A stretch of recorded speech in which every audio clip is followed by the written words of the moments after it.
The trauma bay smelled like blood and burnt adrenaline when they wheeled in the first stretcher. Then the second. Then three more in rapid succession, each one carrying a Navy SEAL who should have been untouchable, elite, trained, indestructible, now pale, seizing, bleeding from wounds that didn't match any training accident on record. The chief surgeon looked at the chaos, looked at the monitors screaming in 5 different voices, and then looked at the youngest nurse in the room. He smiled. Not kindly. He pointed at the stretchers and said 4 words that were meant as a joke. Nobody was laughing 90 minutes later. If you're new here, hit subscribe right now, because the story you're about to hear is the kind that keeps you awake at 2 a.m. replaying every twist. This channel runs stories like this every week, the ones that start with someone being underestimated and end with the entire room having to swallow everything they said. Like this video, drop a comment telling me what city or country you're watching from. I want to see exactly how far this story travels. Now let's get into it, because what happened inside Harwick Ridge Military Medical Center on a Tuesday night in late October is something the staff there still doesn't talk about openly, and the ones who do can't explain it without going quiet at the end. The call came in at 9:47 p.m., 5 inbound casualties. Military. Classification level the charge nurse wasn't authorized to ask about. ETA 6 minutes. Nora Callahan was already pulling gloves from the dispenser when she heard the radio crackle. She was 29 years old, blonde hair pulled back in a braid that was already coming loose from a shift that had started 14 hours ago. She had been at Harwick Ridge for exactly 11 weeks. 11 weeks of being handed the lightest caseloads, the most routine patients, the post-op vitals checks that any competent CNA could have managed. 11 weeks of being called the new girl by people who never bothered to learn her name, despite the fact that her name was on every intake form she had ever completed, printed clearly in capital letters. She wasn't new to trauma. She was new to this hospital. There was a difference, and nobody here seemed interested in understanding it. The ambulance bay doors banged open at 9:53 p.m. Nora counted 5 stretchers in the time it took the first one to clear the threshold.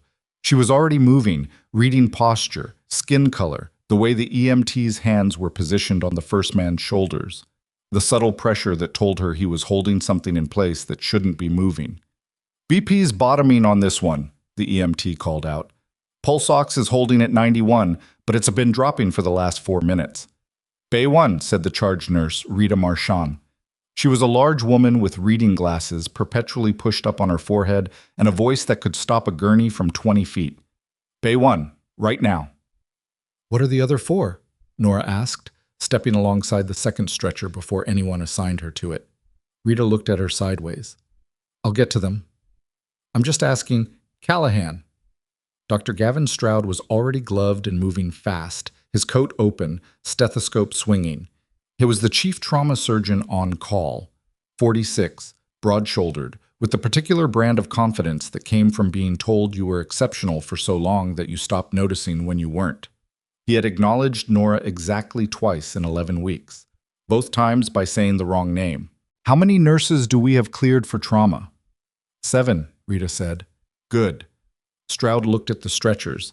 He looked at his available staff. He did the kind of rapid calculus that experienced trauma physicians do, assigning resources in seconds based on a hierarchy Nora understood better than anyone in the room. Then he looked at her. He looked at the 5 stretchers. He made a decision that was meant to be dismissive. Give the SEALs to Callahan. One of the residents laughed. It was a short sound, quickly cut off, but it was there. Someone else made a noise that wasn't quite a laugh but was close enough. Rita's expression didn't change. She had been a charge nurse for 19 years. She had learned when to argue and when to let things run their course. She handed Nora 5 intake forms and pointed at the far end of the trauma bay. You've got 5, 4, 3, 2, and the overflow curtain. You need anything, you call. I won't need anything for a while, Nora said. She didn't say it like a boast. She said it like someone reporting a weather reading. Rita looked at her for exactly 1 second. Then she turned and went back to Bay 1. Nora moved. The first thing she did was not reach for a chart. She walked the length of all 5 patients in under 45 seconds. Not stopping, not touching, just watching. The way a person breathes tells you more in the first 30 seconds than most machines tell you in the first 3 minutes. The way their eyes track, or don't. The particular color of their lips, whether their stillness is the stillness of unconsciousness or the stillness of someone concentrating very hard on staying alive. She had learned to read those differences in places where charts didn't exist, where power didn't exist, where the nearest surgeon was a 2-hour helicopter ride away, and the only thing standing between a man and the ground was whatever she could do with her hands and what she kept in her head. Patient 1, Bay 5. Caucasian male, mid-30s, visible laceration along the left jaw, contusion across the right temporal region, eyes tracking, breathing fast but controlled. He was scared but functional. He could wait.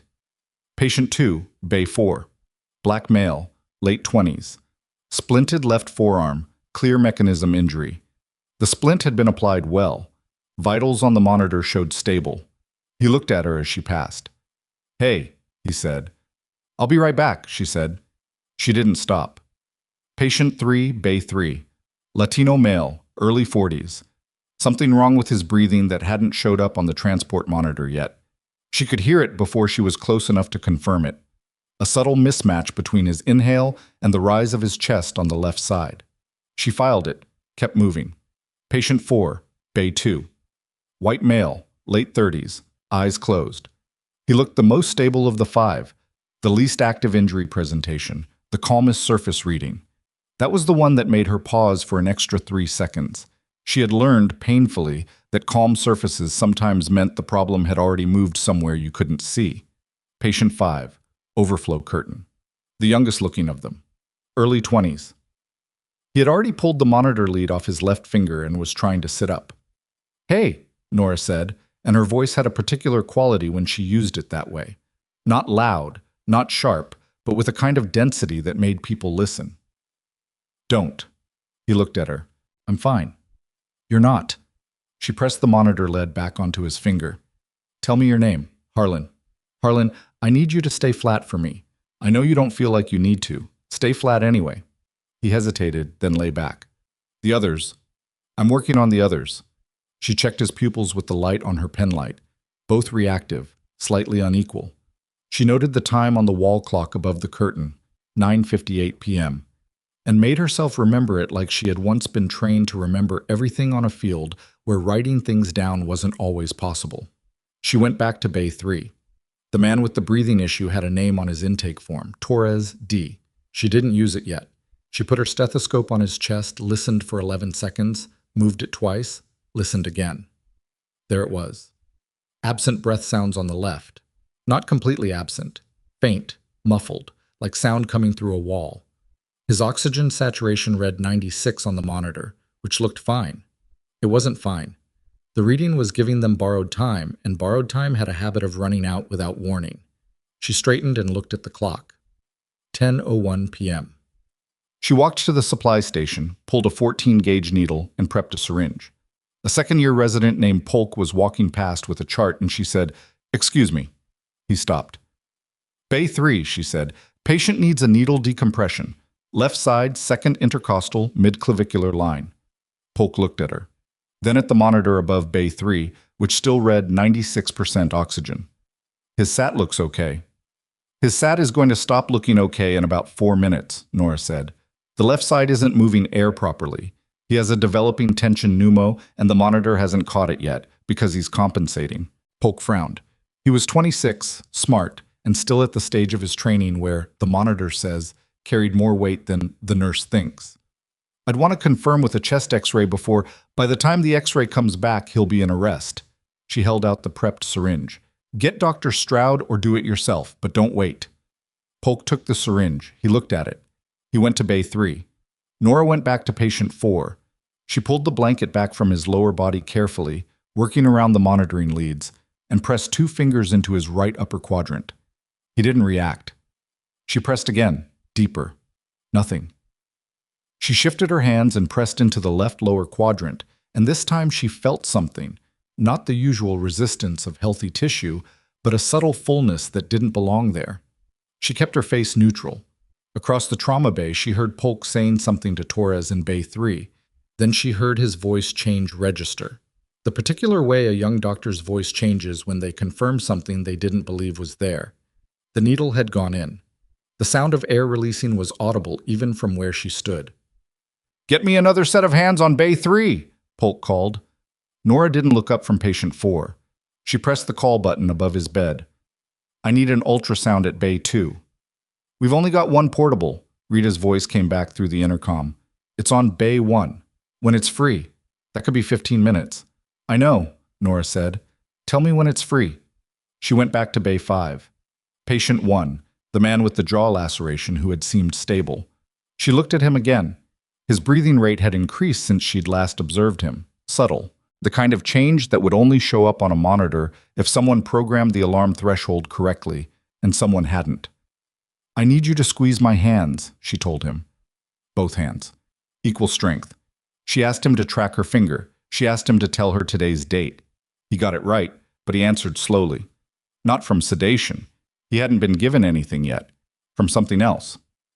"Did you hit your head?" "My head's fine," he said. "Did you hit it?" A pause. "Maybe on the egress." "Okay." She picked up his chart. "I'm going to order a CT." "My head is fine," he said again, and now she could hear something in his voice. Not annoyance, but something like embarrassment. Big man. Elite operator. Head injury was something that happened to other people. "I know," she said. "This is just paperwork." She put in the CT order at 10:09 p.m. She was back at patient 4 at 10:11, and this time when she lifted his shirt to look at his abdomen, she saw what she hadn't seen before because the bay lights above his stretcher were angled wrong and the shadows had hidden it. A faint but definite bruising pattern below his left rib. Not from an impact. From pressure. Internal pressure. Building. She went to the nurse's station and typed fast. She flagged the note as urgent. She sent it to Stroud. She was walking back to the bay when she heard Stroud's voice from across the room. "Callahan." She turned. He was standing near the nursing station with her digital note pulled up on the screen, and his expression was the particular expression that people wore when they were considering whether to be angry or impressed and hadn't decided yet. "You flagged Bay 2 for intra-abdominal hemorrhage." "Suspected," she said. "I'd like to confirm with ultrasound." "On what basis?" "His pressure is stable." "It's stable now," she said. "His left lower quadrant has abnormal palpation, and he's got bruising below his left rib that doesn't match his injury report."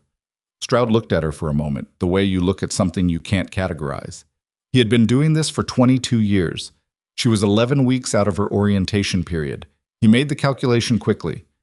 "We'll get him scanned when the machine is free," he said, and turned away. "Dr. Stroud." Her voice was quiet, but he heard it, and he stopped. She waited until he turned around before she continued. "The bruising pattern suggests he's been building for a while. If he's been building for a while, stable pressure won't last. I'd put the window at 30 to 40 minutes before he decompensates." Stroud's jaw tightened. "That's a lot of confidence for a first-year floor nurse." "It's an observation," she said. "You can do what you want with it." She went back to the bay. At 10:19 p.m., the portable ultrasound became available, and Rita rolled it to Bay 2 herself without being asked again. Nora did the scan. It took her 4 minutes. The screen showed free fluid in the abdomen. A lot of it. She hit the call button. "I need Dr. Stroud at Bay 2. Right now." He was there in 90 seconds, and when he looked at the screen, his expression went very still. He looked at the patient, then at the screen, then at Nora. He didn't say anything. He picked up the intercom and called for the OR to prep. It was while they were prepping the Bay 2 patient for emergency surgery that Nora noticed the first thing that didn't fit the official story. She was running through a rapid final assessment when she saw it on his left forearm. Not the forearm that had been in the field report as having any injury, but the other one. A pattern of tiny reddened marks, almost like a heat rash, running from the wrist to just below the elbow. She had seen similar patterns before, in a different context, in a different country, in conditions that had nothing to do with a training accident at a naval facility. She looked at the patient in Bay 4. Same forearm. She crossed to him quickly, pulled the blanket back, checked the left arm. The marks were less pronounced on him, but they were there. She went to the overflow curtain. Harlan. She checked his forearms. Both arms. The marks were faint on him. He was the youngest, probably the least exposed, but they were present on his right wrist, peeking out from below a bandage that had been placed for a different reason. She straightened. The trauma bay was loud around her. Monitors, voices, the particular efficient chaos of a trauma team doing what it was built to do. Nobody was looking at her. Nobody noticed that she had stopped moving, that she was standing very still at the foot of Harlan's stretcher, with her hands loose at her sides and her mind working very fast through something she didn't fully have a name for yet. She knew the marks. She knew them from a context she had spent 3 years trying not to think about, in a deployment that had ended in a way that was still classified and still, on certain bad nights, alive in her sleep. She went back to the nursing station and pulled up all 5 intake forms simultaneously. She read through the injury descriptions, all of them attributed to a training scenario, equipment malfunction, structural collapse. Standard language. The kind of language that described what happened without describing how. She looked at the timestamps on the forms. All 5 had been triaged and documented at the same time, by the same person, at the forward staging facility before transport. The person's name was a rank and a last name and nothing else. She typed a note in the system, not a clinical note, a clinical adjacent note, the kind that looked like a medication allergy flag if you were reading fast and didn't know what you were looking at. She tagged it to all 5 patients. She did not explain it in the note. She would explain it if someone asked. At 10:44 p.m., the Bay 2 patient was in the elevator going to the OR. Patient 3, Torres, was breathing clearly and had stabilized rapidly after the decompression. Patient 5, with the head injury, had been sent for his CT. Patient 1 was having his jaw laceration sutured by a resident under supervision. That left patient 4, the man from Bay 4, the one she kept coming back to. His name on the intake form was Breckett, M. He was 38. He had been listed as the team leader. He had been lying still and quiet through everything, and Nora had been checking his vitals on a cycle of every 6 minutes because something about him kept pulling her attention back even when his numbers were unremarkable. At 10:47, his blood pressure dropped 4 points in 2 minutes. She was already standing at his bedside when it happened. She had been watching his face, not the monitor, and she had seen the change before the machine registered it. A slight slackening around his mouth, the particular kind of relaxation that wasn't peace. She pressed her hand flat against his chest. Breckett, not loud, firm. Stay with me. His eyes opened. They were dark brown and very focused in the way that soldiers' eyes get when they are concentrating through pain. Something's wrong, he said, which was how she knew he was sharp enough to still be telling the truth. Yes, she said. I know. We're going to fix it. She hit the call button with her other hand. I need Dr. Stroud or the attending on duty at Bay 4. Patient is decompensating, BP dropping, suspected internal. Stroud's in the OR, Rita said. Then get me whoever's here. She was already pulling the crash cart closer with one foot while keeping her hand on Breckett's chest, maintaining that contact because she had found, over years of doing this in places where psychological stability was as critical as physical intervention, that contact mattered. That it did something. Tell them to hurry.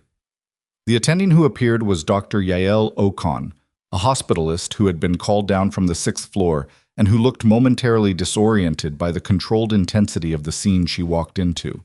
She was in her 50s, careful, measured. She looked at the numbers. She looked at Nora. What are we seeing?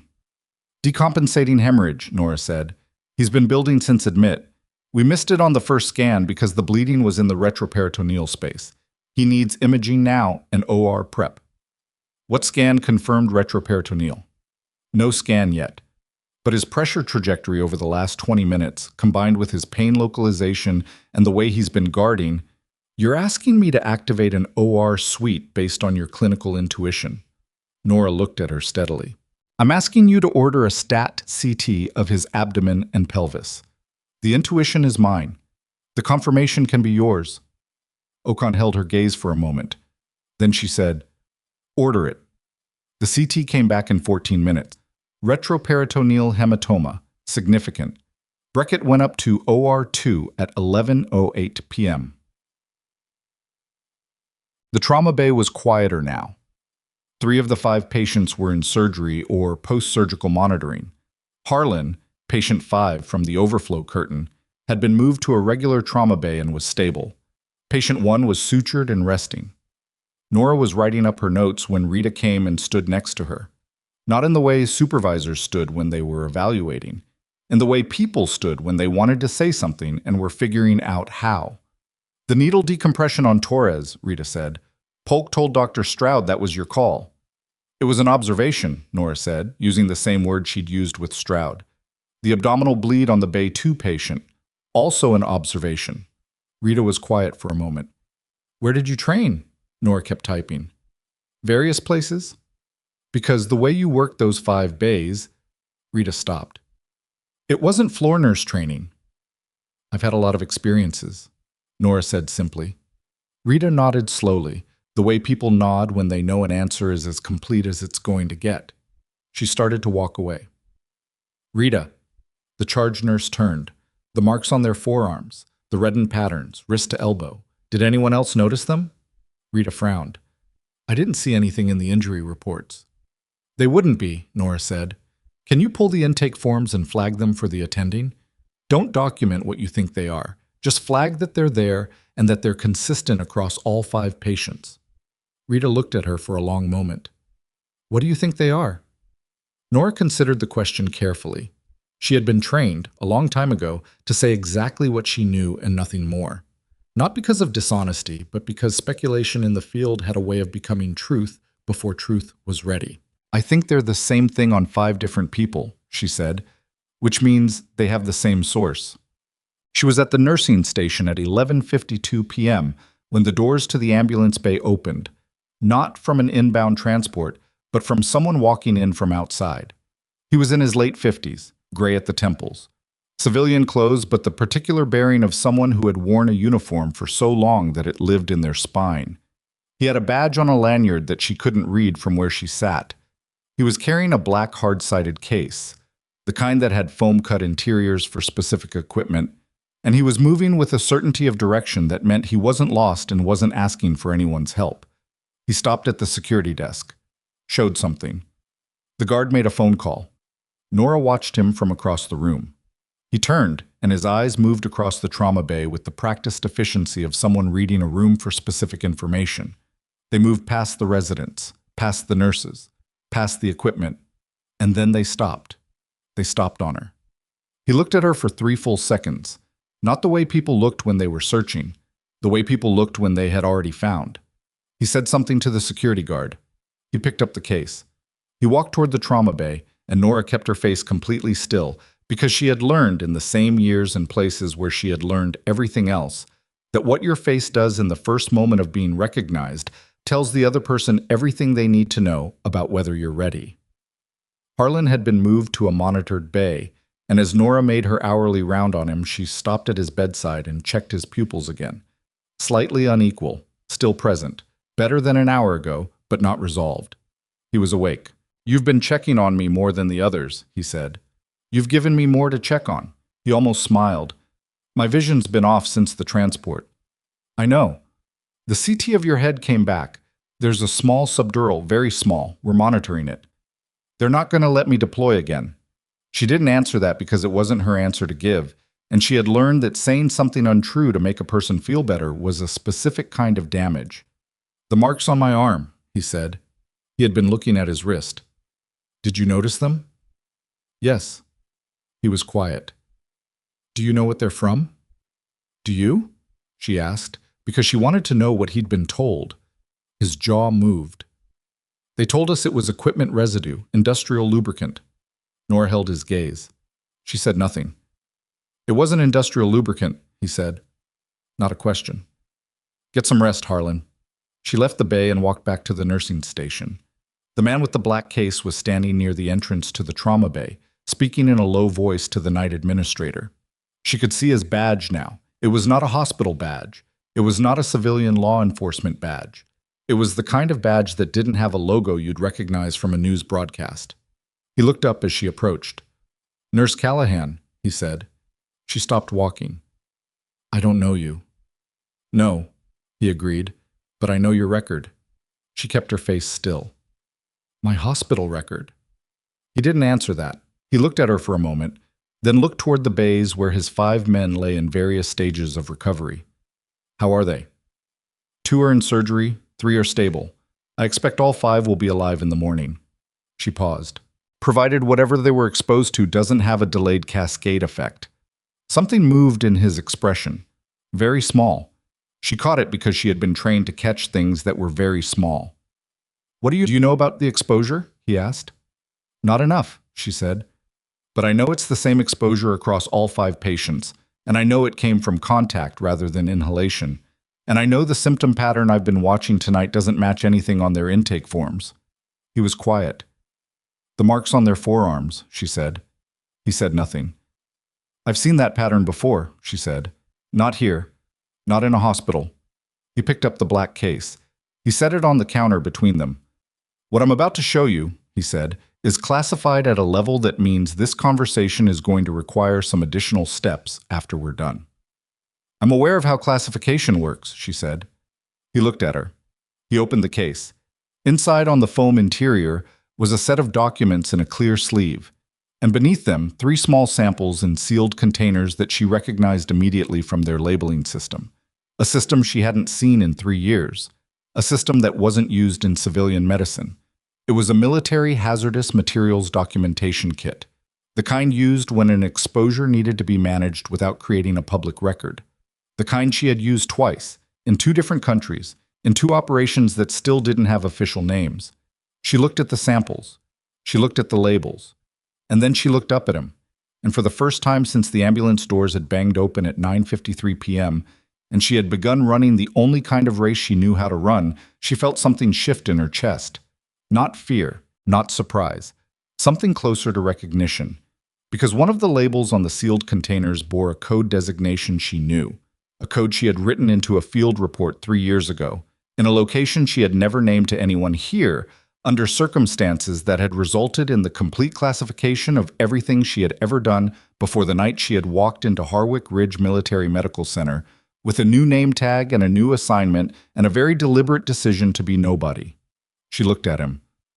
"Where did you get that designation?" she asked. "From the unit that used it last," he said, and then quietly, "From the report you filed before you went dark." Nora's hands were completely still at her sides. Down the hall, one of the monitors changed its tone. She didn't look away from him. "That operation was sealed," she said. "It was," he said. "Until tonight." "Until tonight." The words sat in the air between them, the way certain things do.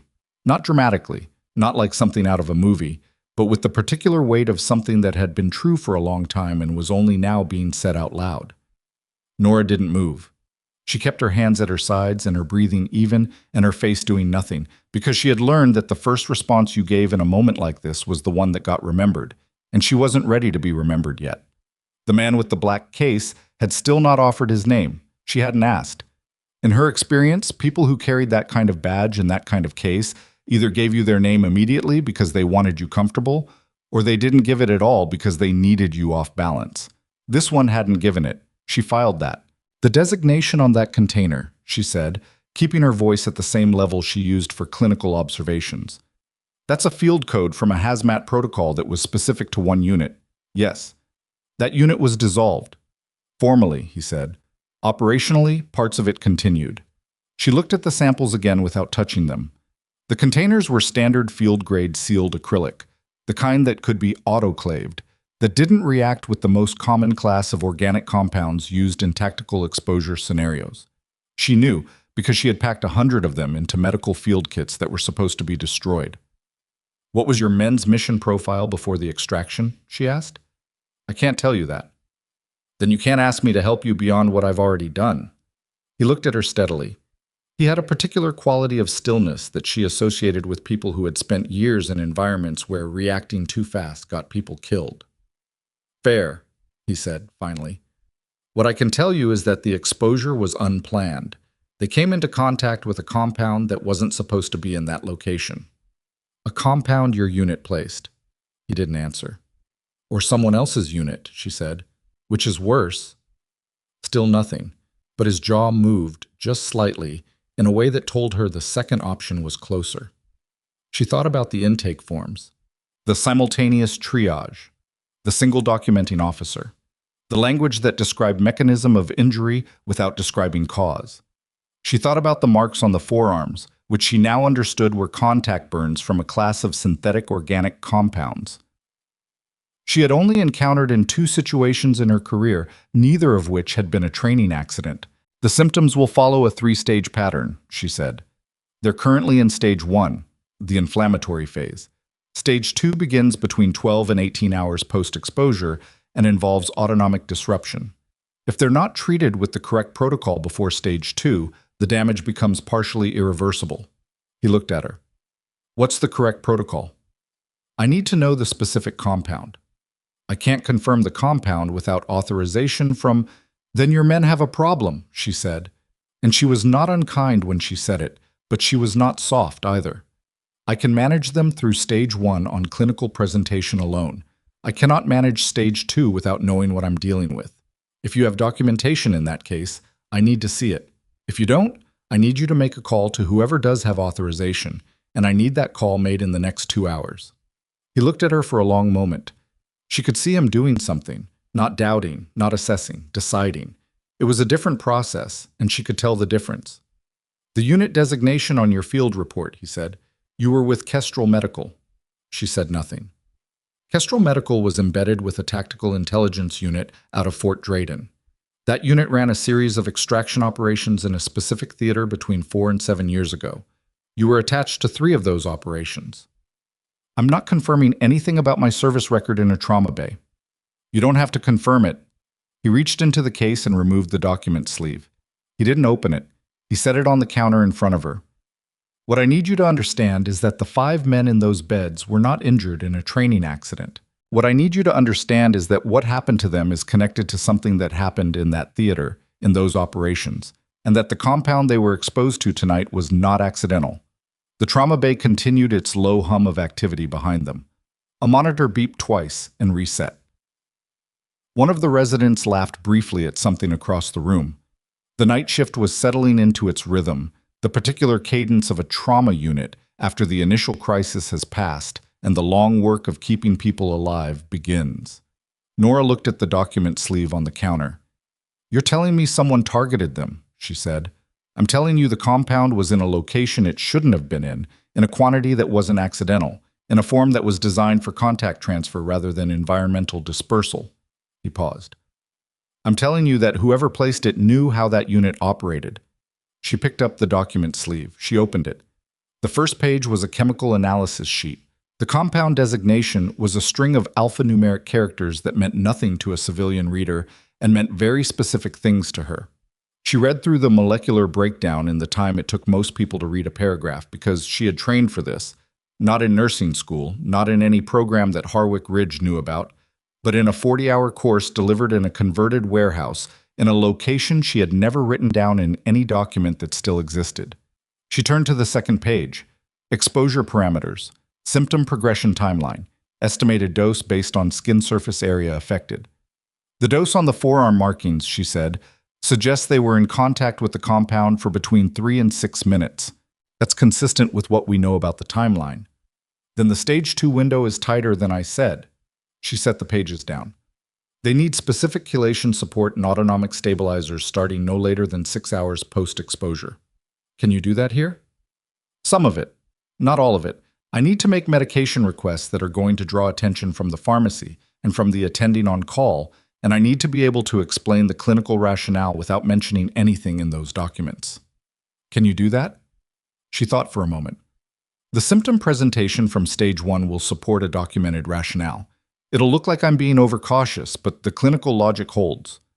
Then do it. She almost said something else. She stopped herself. I need one more thing. What? His name, she said.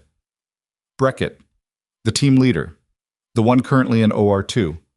I need to know he's going to make it out of that surgery before I invest the next 6 hours managing a treatment protocol for his team. The man with the black case looked at her. Something in his face shifted. Not much, but enough that she understood this wasn't purely tactical for him. These were his people. Whatever unit he ran, whatever role he played, the 5 men in those bays were not abstractions to him. Breckett is the best field medic I've ever run, he said. He'll make it because he's too stubborn not to. That's not a clinical assessment. No, he agreed. It's not. She started the medication orders at 12:14 a.m. She framed them as a response to suspected organophosphate exposure, a defensible clinical hypothesis given the symptom profile, and one that would hold up to scrutiny from any attending who wasn't specifically looking for the thing she wasn't naming. She pulled Dr. Ocon back in because Ocon was careful, and she needed careful rather than fast. And Ocon looked at Nora's notes with the particular focused skepticism of someone who trusted data more than she trusted intuition, but was beginning to respect that the two were not always separate things. "You think there was chemical exposure involved?" Ocon said. "I think the symptom pattern across all 5 patients is too consistent to be coincidental and too specific to be explained by the mechanism of injury in the intake forms," Nora said. "The forearm presentation is the key data point, contact pattern, not environmental. Unilateral in 3 cases, bilateral in 2. Consistent with direct material contact rather than inhalation or systemic exposure. The intake forms say equipment malfunction. Equipment malfunction can involve chemical exposure." Ocon looked at her over her reading glasses. "You're being careful with your language." "I'm being accurate with my language," Nora said. "The treatment protocol I'm recommending is clinically supported by the presentation. I'm not asking you to speculate about cause. I'm asking you to approve a treatment that fits what we're seeing." Ocon read through the medication list. She stopped at 2 items. "These are unusual combinations." "They're appropriate for the presentation." "How do you know that?"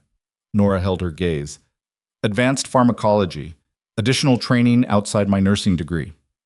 Ocon was quiet for a moment. She was doing the same calculation Stroud had done earlier, but she was arriving at a different destination. Stroud had measured Nora against a version of her that didn't exist, the inexperienced floor nurse he had assumed she was. Ocon was starting from what she had actually seen tonight, which was something different. "I'll co-sign the orders," Ocon said, "but I want vitals on all 5 patients every 30 minutes until 6 a.m. "I was already doing that." "Then we understand each other." Ocon handed the clipboard back. "And Callahan, when this is over, I'd like to have a conversation about your background." "When this is over," Nora said, "I'll be open to that." She meant it, or she thought she did. The truth was that she hadn't decided yet whether she was going to be open to anything. 3 years of deliberate quiet had given her the habit of closing doors rather than opening them, and habits formed in field conditions were harder to break than most people understood. The pharmacy flagged one of the orders at 12:41 a.m. The pharmacist on call was a precise man named Gerald Thaw, who had been with the hospital for 31 years and who treated medication requests, the way a very experienced customs official treated luggage, with a baseline assumption that something was slightly wrong until proven otherwise. He called the nursing station. Nora picked up. "I have a flag on a combination order for your trauma patients," Thaw said. "The chelation compound in combination with the autonomic stabilizer you've listed. I need a second clinical authorization." "Dr. Ocon has co-signed." "I see that. I still need a second." "Who's available?" "Dr. Stroud is out of surgery and in the physician's lounge." Nora thought about this for exactly 2 seconds. "I'll be there in 5 minutes." She found Stroud in the lounge with a cup of coffee and his shoes off, which was how she knew he had been in the OR longer than expected. He looked at her when she came in, and she could see him recalibrating. Not the dismissive recalibration from earlier in the night, but something else. The thing that happened to experienced people when a situation kept proving them wrong in the same direction. "How'd Bay 2 come out?" she asked. "Clean. We got to him in time." A pause. "Retroperitoneal bleed, like you said." She nodded. "I need a second authorization on a medication order for the other 4. He read through what she handed him. He asked 2 questions. She answered both without hesitation. He signed. "The flag's on their arms," he said as she was turning to leave.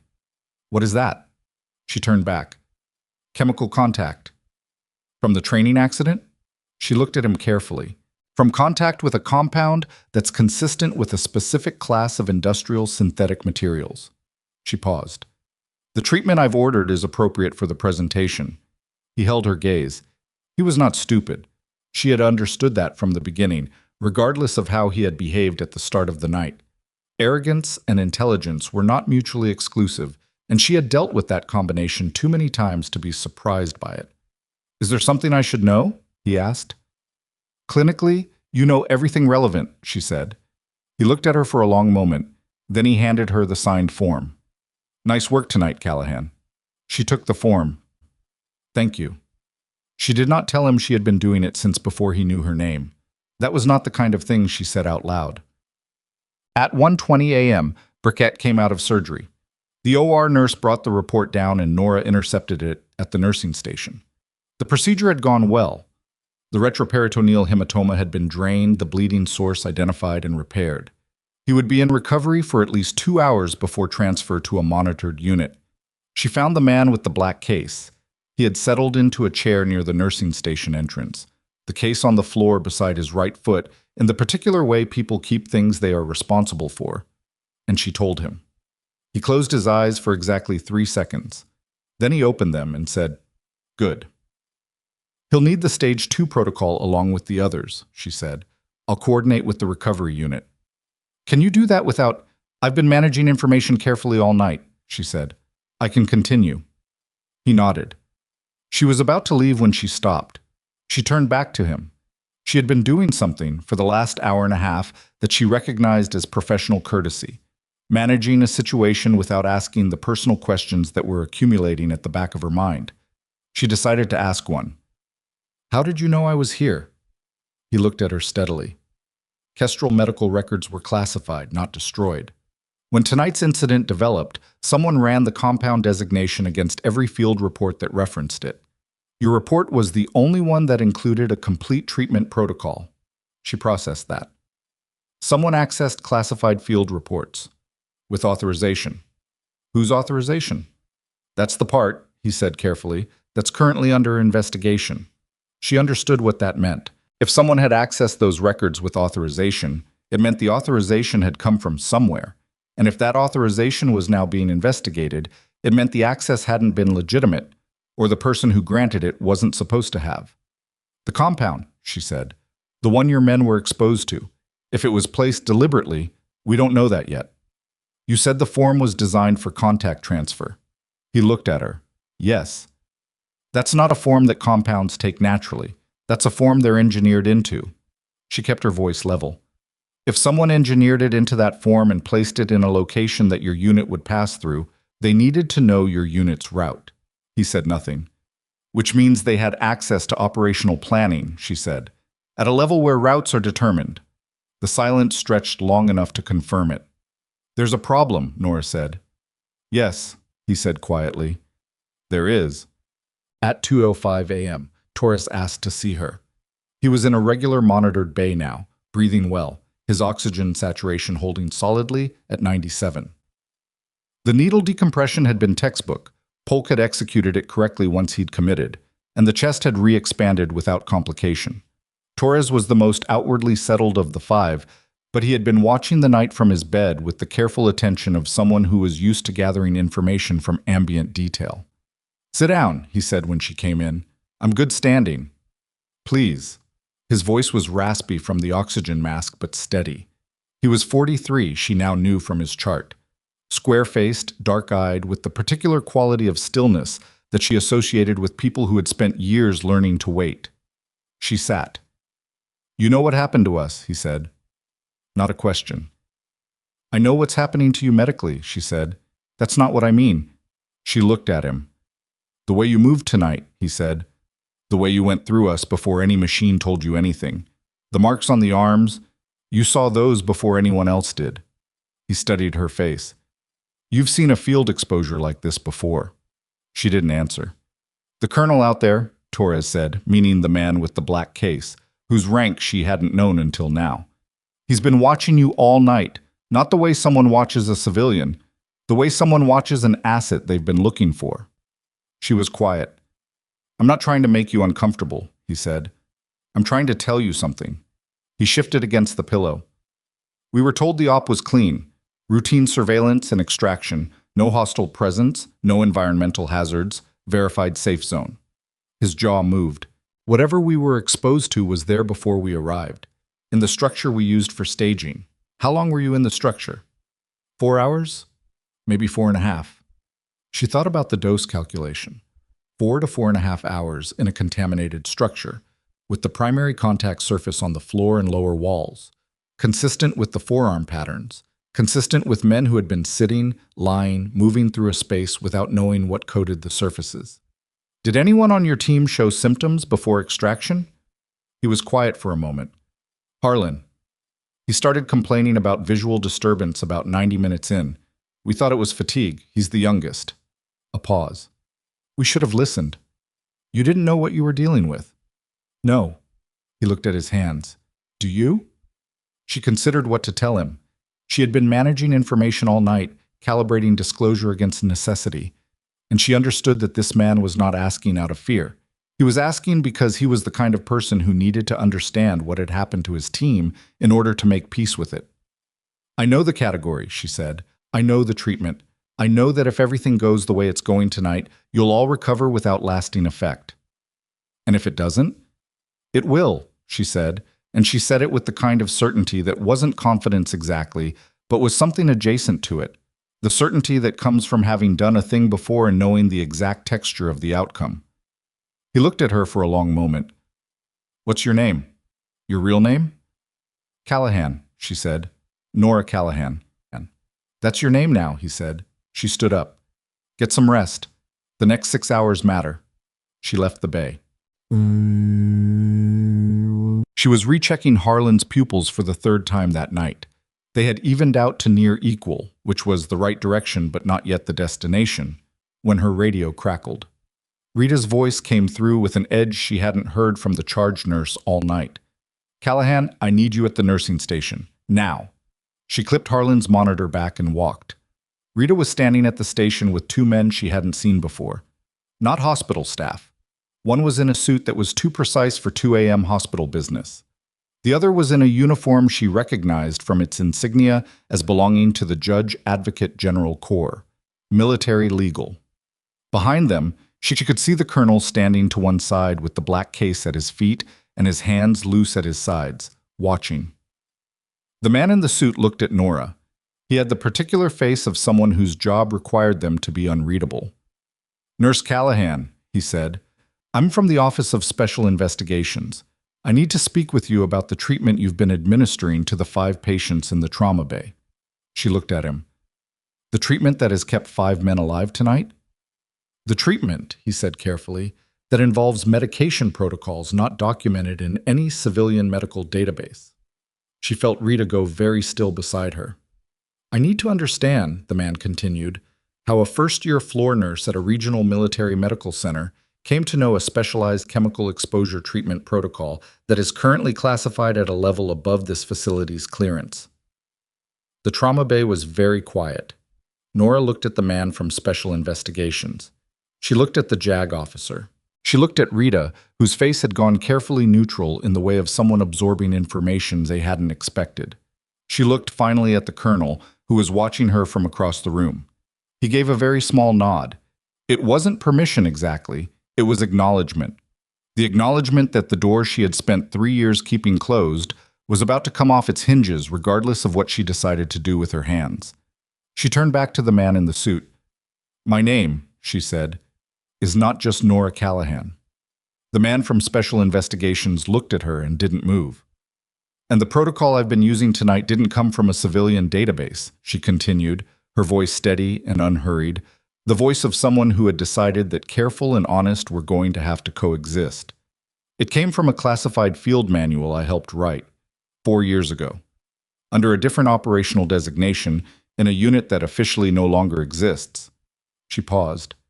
And whatever you're here to investigate, I'd suggest you look less carefully at how I know what I know, and more carefully at who placed the compound that made it necessary. The JAG officer had a pen in his hand. He had stopped writing. Rita was looking at Nora with an expression that was somewhere between shock and something that looked, in the specific vocabulary of a 19-year charge nurse who had seen a great many things, like the particular recognition of someone finally understanding the shape of a thing they had been standing next to all along. The man from Special Investigations took a slow breath. Nurse Callahan, he said, and now his voice had a different quality. Not softer, but recalibrated.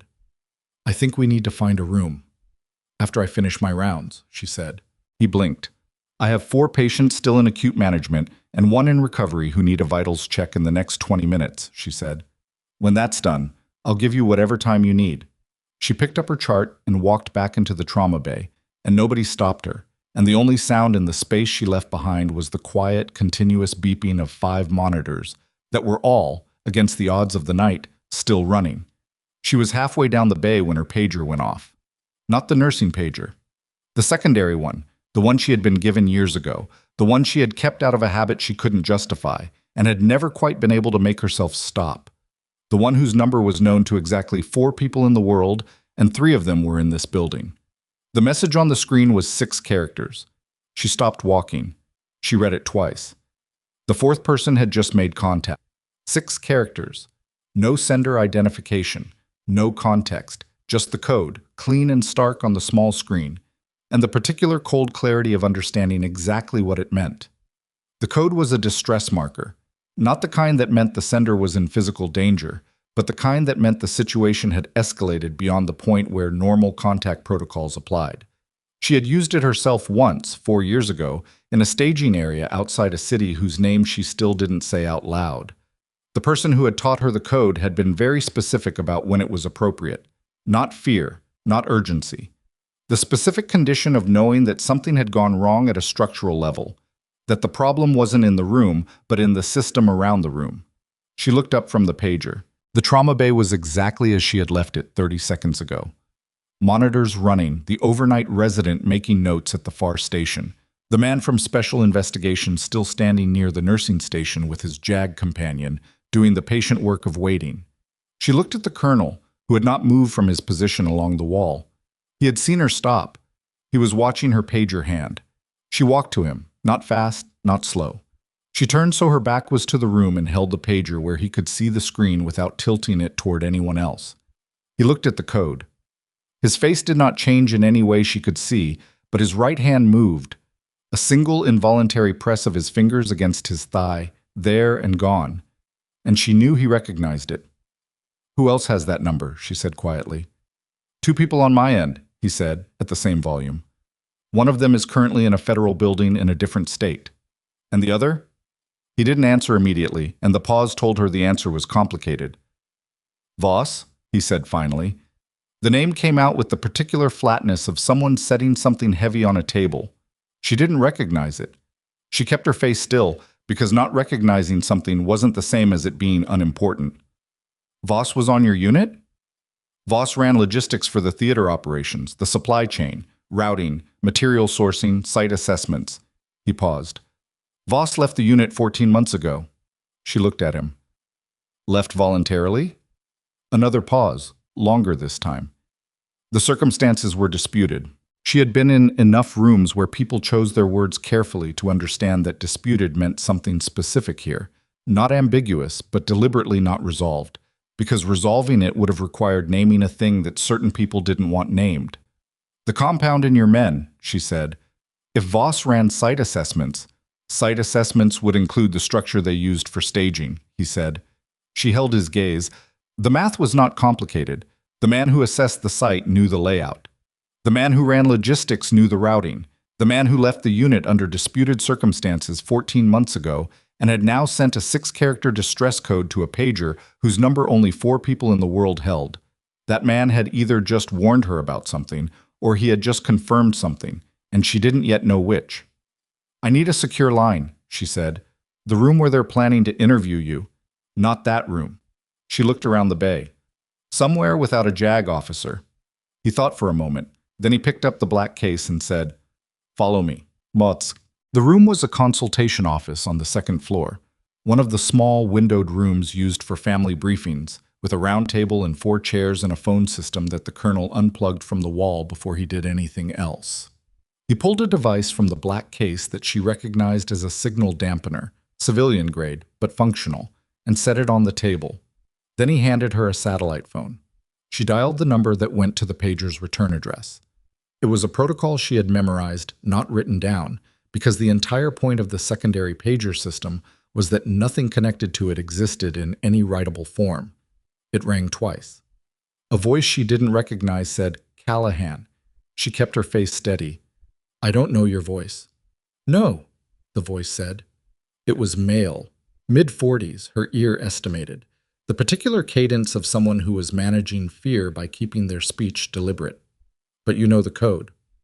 Who gave it to you? Merritt. She looked at the colonel. He had heard. His expression confirmed the name without giving her anything else.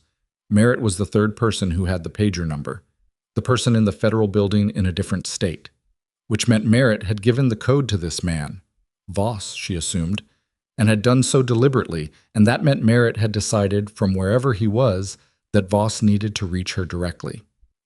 Say what you need to say, she said. The compound your patients were exposed to, Voss said. I know what it is, I know where it came from, and I know that the authorization for the site assessment where it was placed did not come from the colonel's unit. The colonel was very still. It came from inside the contracting network, Voss continued, a company called Halcyon Meridian Services. They hold several support contracts with military facilities, including Harwick Ridge. She registered that. Harwick Ridge, this building, this hospital, a company with a contract here. Halcyon Meridian provided the site assessment team for the staging structure, Voss said. I ran the operational logistics, but the physical assessment was subcontracted to them 6 weeks ago. I signed off on the subcontract because the documentation looked clean. But it wasn't. The structure was assessed as safe. The report I received said no environmental hazards, no chemical residue, standard clearance. A pause. The report was falsified. The structure had been seeded before the assessment. Whoever seeded it did it after the assessment visit and before my team's entry. She thought about the timeline. Seeded after assessment, before entry. That required knowing both when the assessment would happen and when the unit would use the structure. That required access to both the subcontractor's schedule and the operational unit's planning calendar. 2 different systems. 2 different access points. Who at Halcyon Meridian? She asked. I don't have a name yet, Voss said. I have documentation showing the assessment report was altered. I have the original assessment notes from the field team, the ones that predated the falsified report.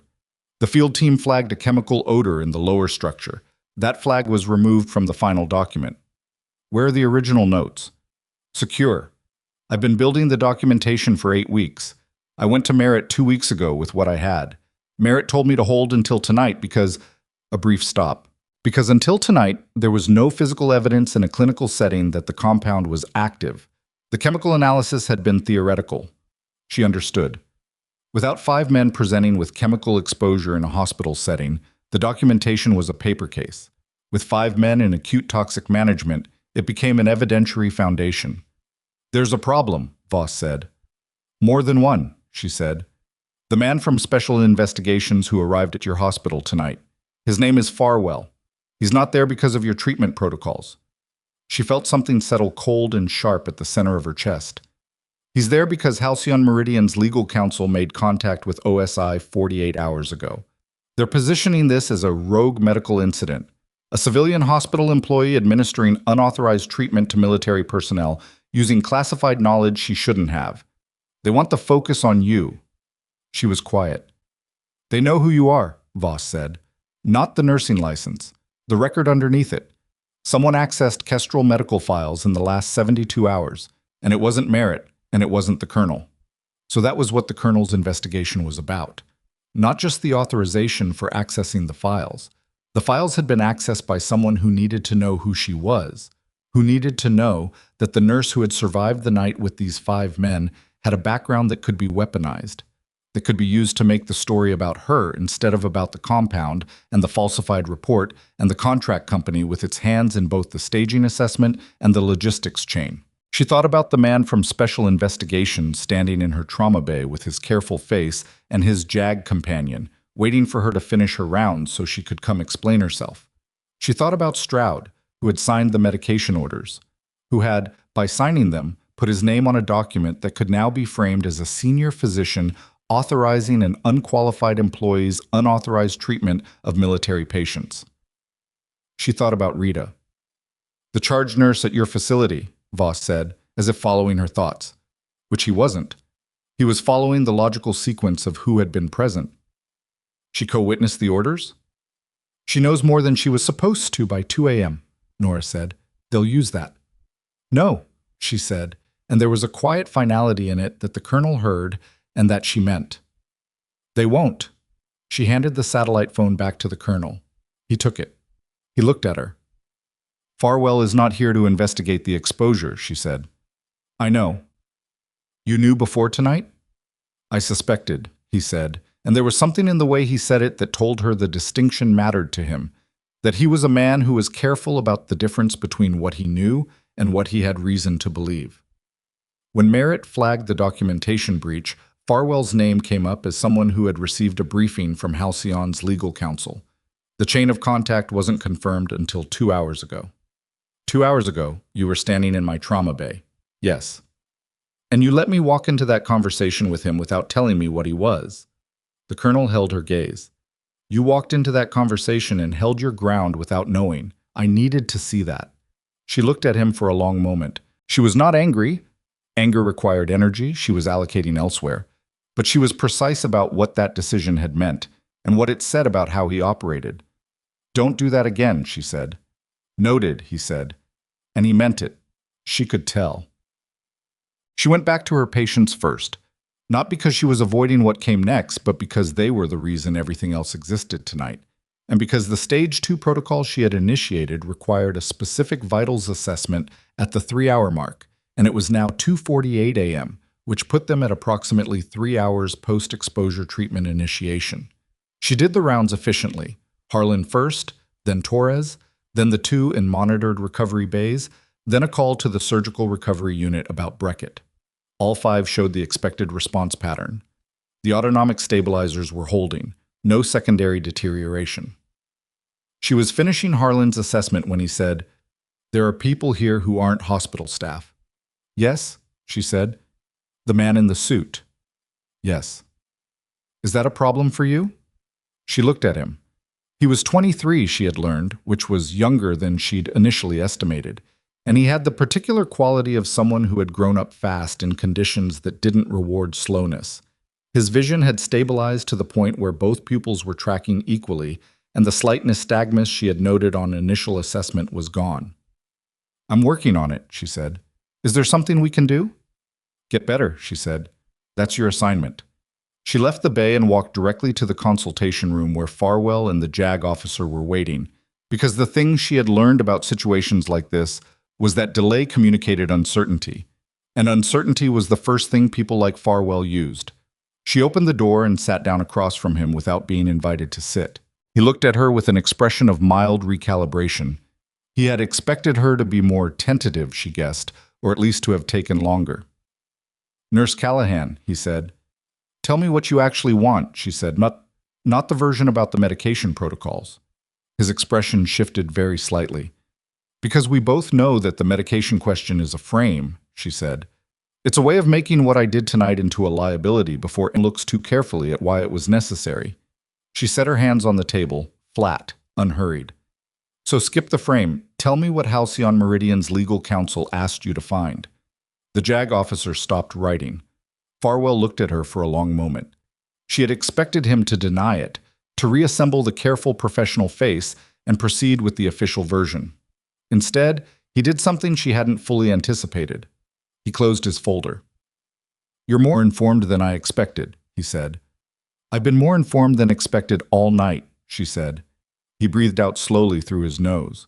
The quality of the silence changed, from adversarial to something more complicated, something that wasn't quite honest but was moving toward it. What Halcyon Meridian wants, he said, is containment. The documentation breach, the falsified assessment, the compound placement. If that becomes a formal evidentiary record, they lose 3 federal contracts and the senior operational director faces criminal exposure. So they need the story to be about me. They need the story to be about an unauthorized medical intervention by a civilian employee with a classified background operating outside her scope. That creates enough confusion around the evidentiary chain that the primary narrative gets delayed. Delayed long enough to do what? To move documents. To create distance between the assessment records and the personnel who altered them. He paused. I was told this was a straightforward credentialing review. I was told by someone I trusted. She watched him. And now? Now I've been sitting in this hospital for 3 hours watching a woman run a treatment protocol that saved 5 lives and listening to the actual sequence of events, and what I was told doesn't match what happened."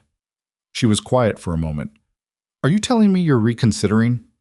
"I'm telling you I need to see the documentation that Voss has been building," he said. "And I need to understand whether what I was briefed constitutes a conflict of interest that I need to report to my own supervisor." She looked at him carefully. He was doing something she recognized, the particular uncomfortable process of a person who has been positioned as an instrument for something they didn't know they'd agreed to, and who is deciding, in real time, whether to be the thing they were positioned as or something else. "How quickly can you get Merritt on a call?" she asked. He looked at the JAG officer. 40 minutes.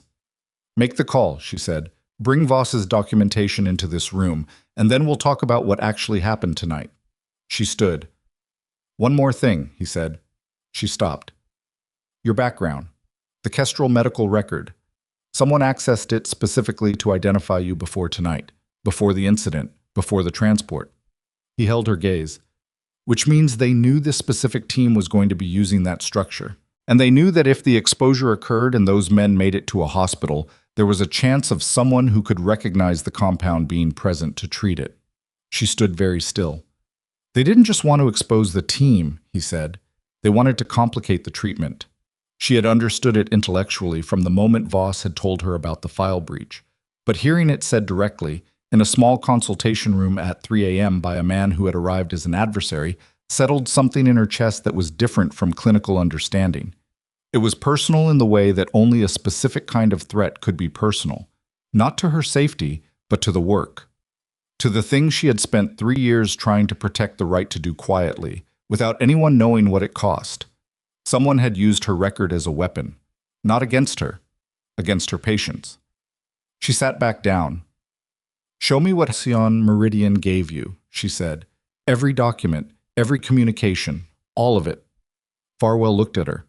Then he reached into his briefcase and began removing folders. It was 3:40 a.m. when the door opened without a knock. Nora had been working through the Halcyon Meridian documentation for 50 minutes, a dense stack of contracts, subcontractor agreements, assessment reports, and communication logs that Farwell had received as a briefing package 48 hours ago. The JAG officer had been transcribing her annotations in silence. The colonel had come in 20 minutes earlier and taken a chair against the wall without saying anything. The man who opened the door was someone she hadn't seen before. He was in his early 50s. Heavy set. He wore a civilian contractor badge with a Harwick Ridge facility pass clipped below it, which meant he had cleared the building security protocol at some point during the night, which meant he had standing access. He looked at Farwell. He looked at the folders spread across the table. His face went through a sequence of very fast adjustments. Surprise, assessment, something approaching calculation. "I was told the interview was ongoing," he said. His voice was the voice of someone who gave directions more often than he received them. Farwell looked up. "Director Ashby." Nora looked at the badge again. "Senior Director, Facility Operations, Halcyon Meridian Services." The man who had signed the subcontract for the site assessment. The man whose name appeared at the bottom of the falsified assessment report. The man who, based on the communication logs she had been reading for the last hour, had made 3 phone calls to an OSI contact in the 48 hours before tonight. The same OSI contact who had briefed Farwell and told him this was a straightforward credentialing review. She looked at Ashby. I was looking at the documentation on the table, and the particular quality of his looking told her exactly what it needed to tell her. Not anger, not confusion, but the specific controlled expression of a man doing rapid damage assessment. He looked at Nora. She looked back at him without expression. "You're the nurse," he said. "I'm one of them," she said. He looked at Farwell. "This interview should be—" "Director Ashby," Farwell said, and his voice had changed in a way that the 50 minutes of documentation review had produced. Flatter, more careful. "I need to ask you not to leave this building." Ashby's face went very still. "Your communication records," Farwell said, "show 3 contacts with my supervising officer in the 48 hours prior to this incident. I need to understand the nature of those contacts before this interview proceeds in any direction." The room was very quiet. Ashby looked at the documentation on the table. He looked at the colonel, who was sitting against the wall with the black case at his feet, and who was looking back at him with the expression of someone who has been waiting for a specific moment and is now watching it arrive. He looked at Nora last, and in the way that people sometimes did when they were calculating exits and finding all of them closed, he looked at her the way people looked at the thing that had undone them. Not with hatred exactly, but with the particular complicated attention of someone finally understanding what they had underestimated. She held his gaze and said nothing. Her pager went off. The nursing one this time. Rita's voice came through the speaker on the small device, and Nora looked down at the message, and everything she had been managing in this room. The documentation, the recalibrating investigator, the contractor who had just walked into his own unraveling, moved to a secondary track in her mind because the message said, Bay 4 recovery. Beckett. Arrhythmia. Come now. She was on her feet before the pager finished its tone cycle. She looked at Farwell. Don't let him leave. She was out the door and moving down the hallway at a pace that was not quite running because running in a hospital at 3 a.m. scared the patients, and she had enough things to manage without adding panic to the list. But she was moving fast, her sneakers quiet on the linoleum, her mind already doing the differential on cardiac arrhythmia as a stage 2 manifestation of the compound's autonomic disruption effect, something she had accounted for in the protocol but had hoped not to see. Something that meant the chelation was working on the systemic toxin, but the cardiac tissue had absorbed enough of the autonomic disruption component to start misfiring on its own timeline. She pushed through the recovery unit doors. The monitor above Beckett's bed was showing an irregular rhythm, not ventricular fibrillation, not the immediately lethal presentation, but a sustained irregular pattern that wasn't going to resolve on its own and that, left unmanaged for another 15 to 20 minutes, would almost certainly deteriorate into something worse. Beckett was awake. His eyes were open, and he was looking at the monitor the way soldiers looked at things that were wrong, with the particular focused calm of someone who was scared and had decided not to let it show. The recovery nurse, a young woman named Pell, who had 3 years of experience and who looked like she had exactly the appropriate level of controlled alarm, was on the phone. Cardiology is not responding, she said when she saw Nora. What's his pressure? 91/62. It's been dropping for 6 minutes. Nora was already at the medication cabinet. She pulled what she needed, not by searching, by reaching, because she had already known, when she wrote the protocol, that this was the one failure mode that had a narrow response window. What are you giving him? Pell asked. Antiarrhythmic support and a targeted autonomic agent, Nora said. It's part of his documented protocol. It's in his chart under the Ocon cosine. Pell pulled the chart. She looked. She looked at Nora. This isn't a standard combination, she said. No, Nora agreed. It's specific to his presentation. Have you reached a physician? Cardiology isn't picking up. I have a page out to the overnight attending. Keep trying. Nora had the IV line established. She looked at Beckett. This is going to feel strange for about 90 seconds. Strange how? He said, and his voice was steady but thin in the way voices went when the heart wasn't moving blood at the right rate. Chest pressure, maybe lightheadedness. It passes. And if it doesn't? She looked at him directly. It will. She administered the medication. The monitor showed the irregular rhythm for 22 more seconds. She counted them. She had learned, in places where counting was the only thing you could do, that counting gave you something to do with your hands that wasn't gripping. The rhythm shifted, moved toward regular, irregular again for 7 seconds. Then steady. Not perfect, not where she wanted it, but sustainable. Moving in the right direction. She let out a slow breath. Beckett's eyes had closed for a moment. Now they opened. Still here, he said. Yes, she said. That was close. Closer than I wanted, she said honestly, because she had found that honesty with patients who were built for it was more useful than reassurance. The overnight attending arrived 4 minutes later, Dr. Stroud, who had apparently not made it to sleep before the page caught him. He came through the recovery unit doors and stopped when he saw the monitor, which was now showing a stable sinus rhythm with only occasional irregularity, and then looked at Nora and at the medication log she had already updated. You managed a cardiac arrhythmia with a non-standard antiarrhythmic combination, he said. It's in his documented protocol, she said. Callahan. His voice was different now from how it had been at the beginning of the night. Not the voice from 10 hours ago that had said, give the seals to the rookie. Something had been ground down in it, or maybe ground away, and what was left was the voice of someone trying to catch up to what they had been looking at all night. "Who are you?" She handed him the medication log. "Tonight, I'm the nurse who kept your patient alive." She picked up her chart. "Tomorrow, I'll be available to explain the rest." She walked back into the hallway. She was 15 feet from the recovery unit doors when her phone buzzed with a message from the colonel. "Get back here." Ashby made a call before Farwell could stop him. "Someone is coming." She stopped. She read it twice. Then she looked up at the hallway ceiling, at the fluorescent lights doing their cold, tireless work at 4 a.m., and thought about what someone meant in the vocabulary of a man who ran classified tactical units and who sent that word without a name or a number, just the category. She was still looking at the ceiling when the elevator at the end of the hall opened. 2 men in civilian clothes stepped out, moving with a coordinated precision that had nothing to do with visiting a patient. They looked at her. She looked at them. And in the half-second before any of them moved, she understood 3 things simultaneously: that Ashby's call had been faster than Farwell's intervention, that whoever was coming had been close enough to arrive in under 12 minutes, and that they were not coming to talk. They were not coming to talk. She understood that in the specific physical way that her body registered threat. Not panic, not the cinematic surge of adrenaline that made people do stupid things, but a particular sharpening of attention that started behind her eyes and moved outward. She had felt it the first time in a forward staging area 6 years ago, and had never once confused it for anything else since. The 2 men from the elevator were moving toward her with the coordinated unhurry of people who believed they had the advantage of surprise. They didn't know she had already cataloged them. The slight forward lean of the one on the left that meant he led with his right shoulder.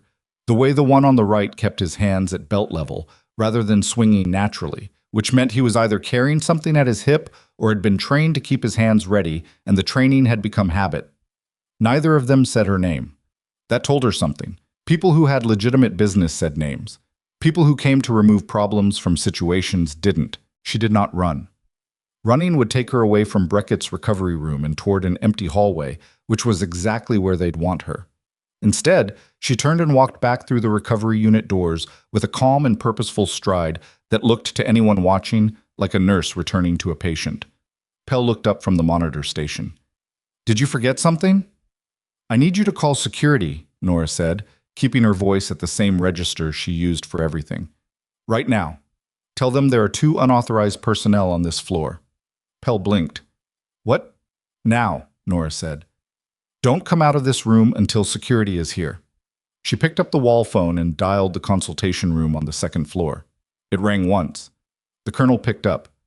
2 men came out of the elevator on the recovery floor, she said. "They're not hospital staff." A short pause. "How long ago?"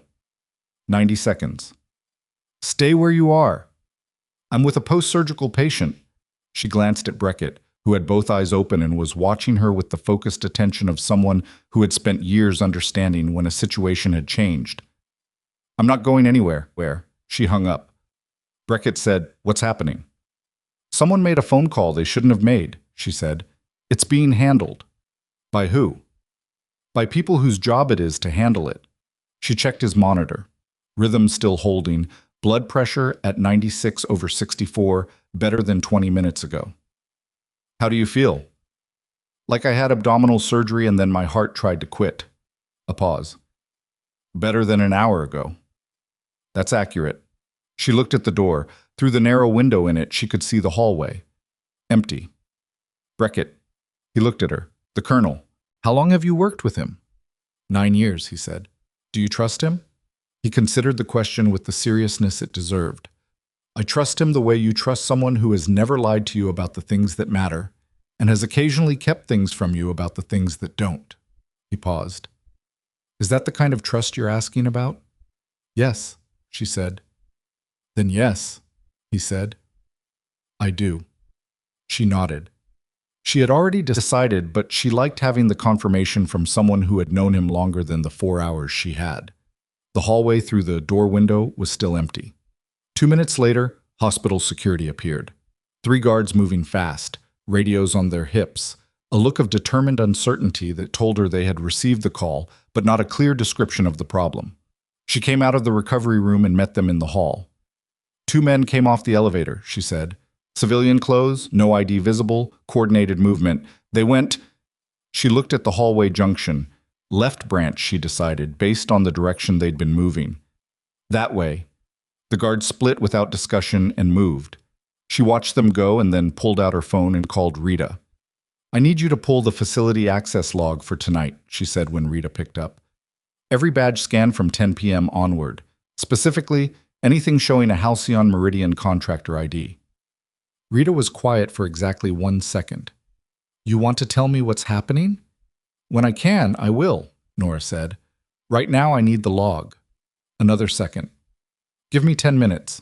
She went back to Beckett because his vitals needed to be where she needed them to be before she could afford to put her attention anywhere else. And because the work had a logic that superseded everything around it. The investigation, the 2 men in the hallway, the contractor who had made a phone call in the consultation room before Farwell could stop him. The work was the reason all of those things existed. She did not let herself lose track of that sequence. At 4:22 a.m., the colonel came through the recovery unit doors with Farwell behind him, and a third person she didn't recognize. A woman in her 40s, short-haired, in the kind of clothes that said she had dressed quickly and driven here from somewhere. She had a federal badge on her lanyard and a tablet in her hand, and the specific quality of controlled urgency that Nora associated with people who had been woken up in the middle of the night by something they had been waiting for and had complicated feelings about the waiting being over. The 2 men in the hallway, Nora said to the colonel before he could speak. Identified? One of them is a private security contractor connected to Halcyon Meridian's facility services arm, he said. The other has no record on file with this hospital, which means he either came in under a falsified credential or came in through an access point that isn't running ID verification. What did security do with them? They're in the security office being processed, he paused, with some resistance. Ashby? She said. Still in the consultation room. Farwell's people have him. He gestured to the woman with the tablet. This is Deputy Inspector Wren Calloway from the Defense Contract Audit Agency. She's been building a parallel case against Halcyon Meridian for 6 weeks. When Voss's documentation came through Merritt's channel tonight, it flagged her investigation. Calloway stepped forward and extended her hand. Nora shook it. Calloway's grip was brisk and practical. I've been looking at Halcyon Meridian's contract structures for a while, Calloway said. The falsified assessment is one piece. What I didn't have until tonight was a clinical evidentiary chain connecting the compound placement to an actual exposure event. You have it now, Nora said. The treatment documentation, the chemical analysis from the samples the colonel brought, the original assessment notes from Voss, and the communication logs between Ashby and the OSI contact who briefed Farwell. Calloway looked at her steadily. It's a complete record, provided none of it gets challenged on the basis of how the clinical treatment was administered. Nora looked at her. You mean provided no one successfully argues that the medication protocol was unauthorized and therefore the documentation is tainted? That was Halcyon's plan, Calloway said. Muddy the clinical record, challenge the authorization chain on your treatment, create enough procedural ambiguity that the primary evidentiary timeline loses its anchor. It won't work, Nora said. No, Calloway agreed. Dr. Ocon co-signed every order. Dr. Stroud provided secondary authorization on the controlled medications. The clinical documentation is clean. She paused. What Halcyon's legal team didn't account for was the possibility that the nurse they were trying to discredit would also be the nurse who built a case they couldn't touch. Nora said nothing. She had not set out to build a case. She had set out to keep 5 men alive. The fact that those 2 things turned out to occupy the same space was not something she had planned, and she was not comfortable accepting it as a strategic achievement. I need to finish my rounds, she said. What? She did not sleep. There was no designated moment when sleep became possible and no threshold she crossed where the work gave her permission to stop. She finished her rounds at 5:10 a.m.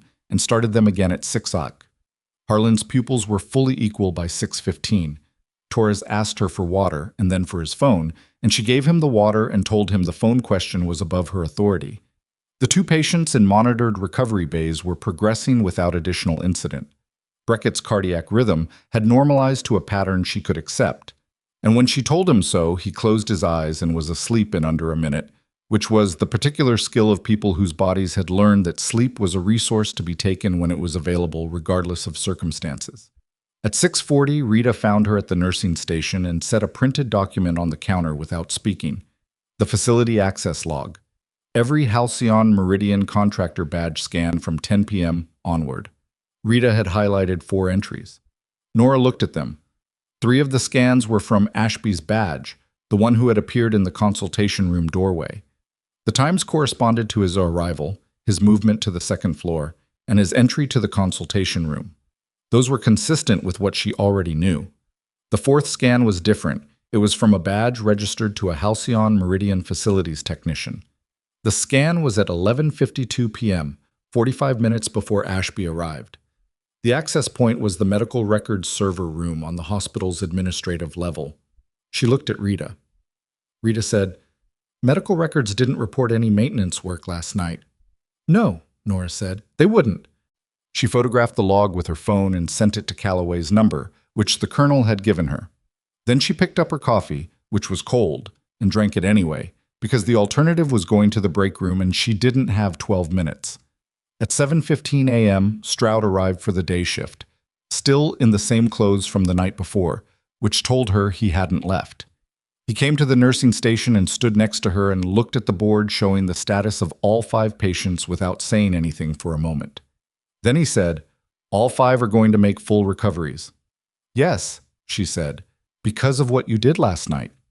She didn't respond to that because it was the kind of statement that wanted a modest deflection or a gracious acceptance, and she didn't have the bandwidth for either. "I want to understand the protocol you used," he said, "not to question it, to learn it." She looked at him sideways. He was asking directly and without ego, which cost him something. She could see it cost him something. And she respected the cost even if the earlier behavior that made it costly was still sitting between them like furniture nobody had moved yet. "When things settle," she said, "I'll document it in a form you can work from." "Fair." He picked up a chart. "The 2 men security detained this morning. One of them had a device on him. It is saying it's a portable file access unit, the kind used for remote server extraction." She set down her coffee. "Someone was trying to pull files from the medical records server," he said. "I know," she said. "A badge scan at 11:52 p.m. last night." He looked at her. "What files?" "The most obvious target would be the medication orders in my personnel record." She thought about it. "And the intake forms for the 5 patients. If those forms were altered, if the original language around mechanism of injury was changed to something that made the clinical treatment look more inappropriate, the authorization chain would be easier to attack." Stroud absorbed this. He had the look of someone integrating information that was significantly more complex than what he had signed up for when he came in for a shift and managing it reasonably well.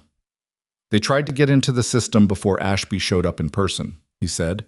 "The technical approach first, then the direct approach." "Yes," she said. "The technical approach failed, presumably because the server room access still required a second-factor verification they didn't have. So Ashby came himself to manage it from the inside. And when that didn't work either, he made a call," she said, "and 2 men came out of an elevator." Stroud was quiet for a moment. "You knew all of this while you were still doing rounds." "The clinical work doesn't stop because the situation around it is complicated," she said. It came out more bluntly than she intended, but she didn't walk it back. He nodded slowly. "No," he said.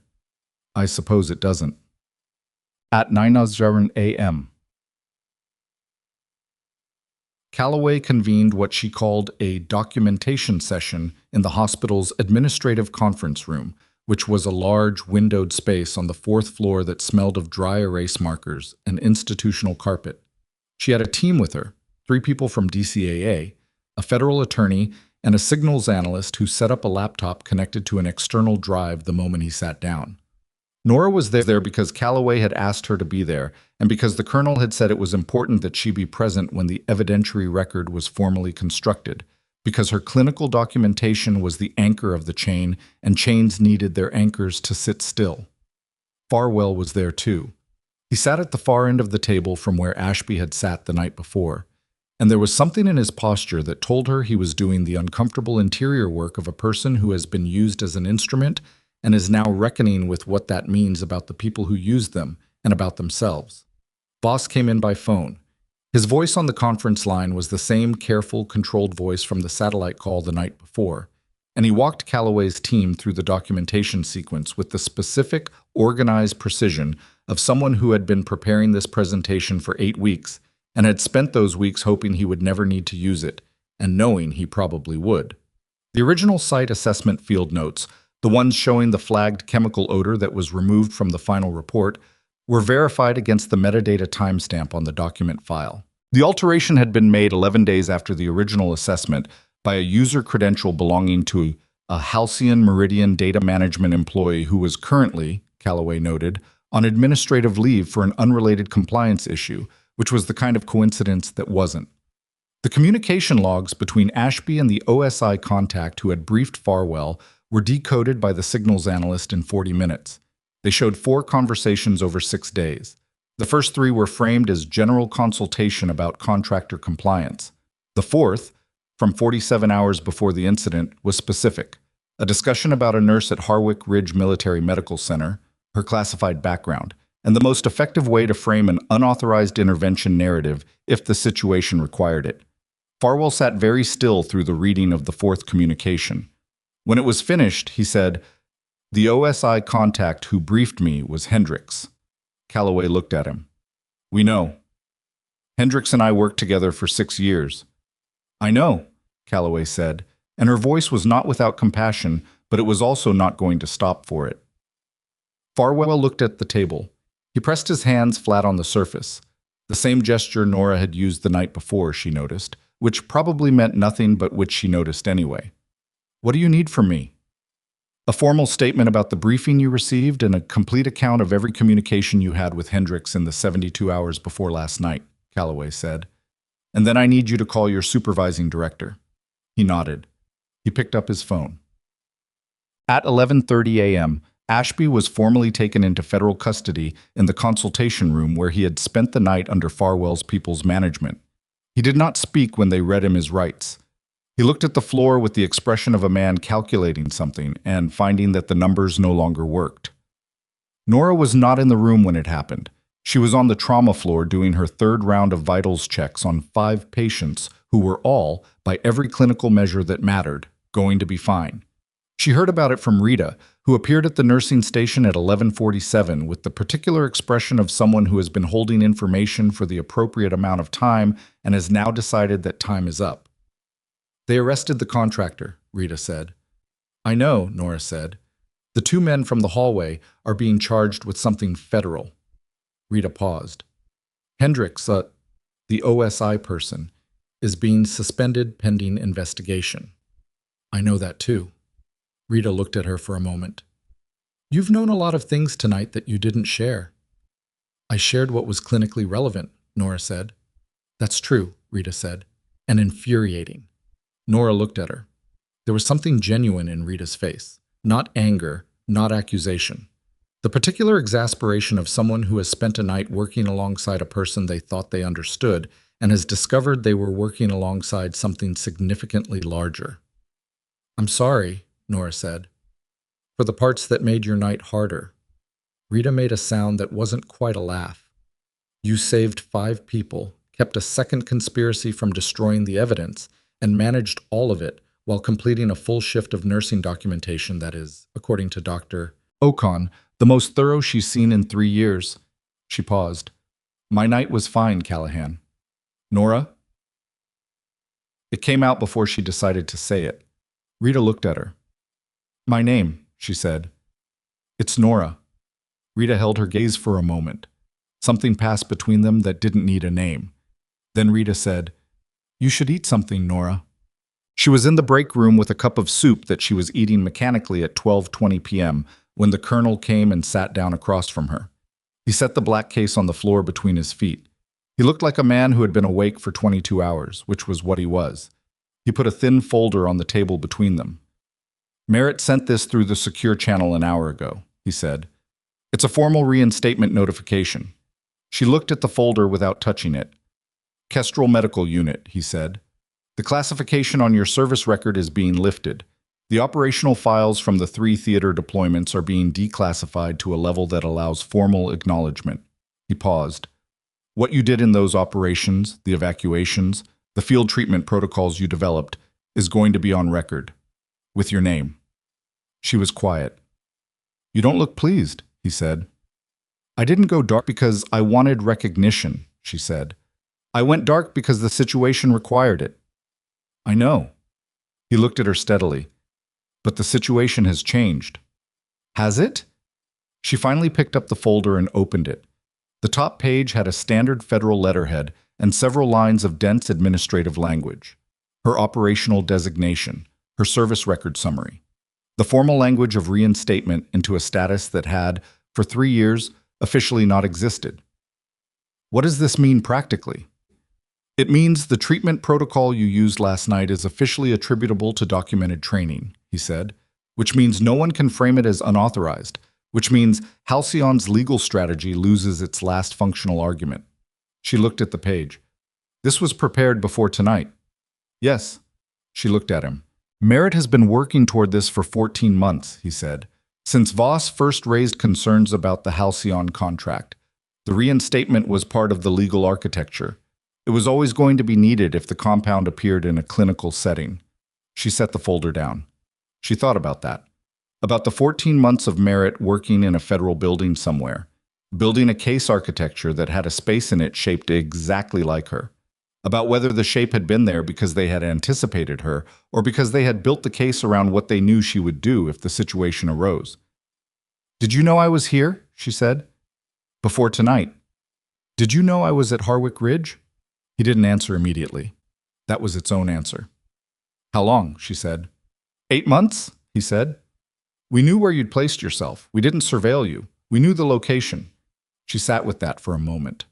3 years of deliberate quiet, and she had been known for 8 months of it. She wasn't sure what she felt about that. She thought she might feel more when she had slept. The fourth person who had the pager number, she said. You said 2 from your end. Merritt was the third. Voss was the fourth. Voss was given the number by Merritt 2 weeks ago when Voss first made contact with the documentation, he said. It was a contingency. If something happened and normal channels were compromised, Voss could reach you directly. He reached me, she said. He did. The colonel looked at the folder. You should keep that. She closed it. She set it next to her soup, which was most of the way finished, despite the fact that she couldn't remember the experience of eating it. What happens now? She said. Ashby and the 2 men from the elevator are in federal custody. Hendricks is suspended and will likely be charged with obstruction and conspiracy. The Halcyon Meridian contracts, all of them, not just the site assessment work, are under DCAA review. Calloway's team will be at it for months. And Voss? Voss is currently in a secure location providing testimony. He'll be offered a cooperation arrangement. He paused. He was not complicit in what happened. The documentation confirms that. He was deceived and he responded by building the case that undid the deception. She nodded. She thought about Torres, who had said they should have listened when Harlan reported visual disturbance 90 minutes into the staging. Sometimes the right instinct arrived too late to be acted on, and the only thing to do was carry it forward. The 5 men, she said. Prognosis. All stable. 2 have been moved to general recovery. Beckett is being monitored another 24 hours, but the cardiac event resolved cleanly. He paused. They're asking about you. She looked at him. All 5 of them, he said, independently. Harlan asked the recovery nurse for your name. Torres told the overnight attending that she should make sure the hospital understood what you'd done. Beckett? He stopped. What did Beckett say? The colonel was quiet for a moment. He asked if you were going to stay. She looked at the folder on the table. She looked at the half-finished soup. She looked at the break room wall, which had a motivational poster on it that she had walked past every shift for 11 weeks without looking at, and which she did not look at now. I don't know yet, she said. That's a fair answer, he said. He stood up. He picked up the black case. He held it for a moment, looking at it, and she understood it had been heavy not because of its weight, but because of what it had held. The documentation, the samples, the accumulated weight of 14 months of a problem that had finally, in the specific crucible of one night in one trauma bay, become something that could be resolved. He set it on the table. This is yours, he said. The original field documentation, the samples, the chain of custody records. It's your work. He looked at her steadily. It always was. He walked out of the break room. She sat with the black case on the table for a long moment. Then her phone buzzed, a number she didn't recognize. She answered it. Calloway's voice. Nora, something came up in the DCAA review that you need to see. She was already standing. What is it? The Halcyon Meridian contract portfolio, Calloway said. One of the contracts in review is for medical data systems integration at 7 military medical facilities. She waited. Harwick Ridge is one of them, Calloway said. The contract includes access permissions to patient record systems, medication databases, and a pause. Clinical personnel files. Nora went still. The access was active, Calloway said, not historical, active as of this morning. She understood immediately what that meant. Not just that someone had been in the system last night with the portable extraction device, not just the 11:52 p.m. badge scan at the server room. The access permissions from the Halcyon contract were still live, which meant the alteration attempts last night hadn't been a single operation, which meant whoever had designed this had left a standing access point in place, which meant someone was still watching. Calloway, she said, the personnel files that are accessible under that contract, all clinical staff, Calloway said, including the file we now know was accessed to identify you before the incident. And if that contract access is still active, there's a second record pull, Calloway said. Logged at 7:43 this morning, someone pulled your personnel file again. The break room was very quiet. After everything that happened last night, Nora said, after Ashby was in custody, after the two men were detained. Yes, Calloway said. That means Ashby wasn't the person running this, Nora said. A pause that confirmed it before Calloway said, no, we don't think he was. She looked at the break room door. Beyond it, the hospital was running its day. The morning shift in full motion, patients moving through their recoveries, the particular organized normalcy of a place that had survived the night and was proceeding. Somewhere in that normalcy, someone who had used Ashby as a middle layer and Hendricks as a legal instrument and a falsified site assessment as a mechanism was still actively running a data extraction that had not stopped when the visible parts of the operation collapsed. Who else has standing access under the Halcyon contract, she said. We're running that now, Calloway said. It'll take an hour. I'll be in the administrative conference room, Nora said. She picked up the black case. She picked up her soup. She walked out of the break room and toward the elevator. Because the day was not over, and neither, it turned out, was the night.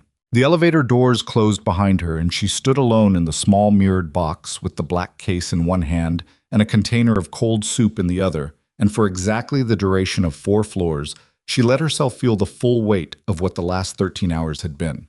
Not the clinical weight that she had been managing continuously, allocating and reallocating as the situation demanded, the way you managed a resource that couldn't be depleted because the alternative was someone dying. The other weight. The weight of being known when you had chosen not to be. The weight of a file with her name on it being pulled from a server at 7:43 in the morning by someone who still thought they were running something, who still believed that the version of events where she was the problem was a version that could be made to stick. The elevator opened on the 4th floor. She walked. Calloway's team had expanded by the time Nora reached the administrative conference room. 2 additional DCAA analysts had arrived with laptops and external drives, and the signals analyst who had decoded the communication logs was now running a parallel process on a second screen. The scrolling text of access records, moving in a column that he was reading with the particular focused calm of someone following a trail through known terrain. Calloway was on the phone when Nora came in.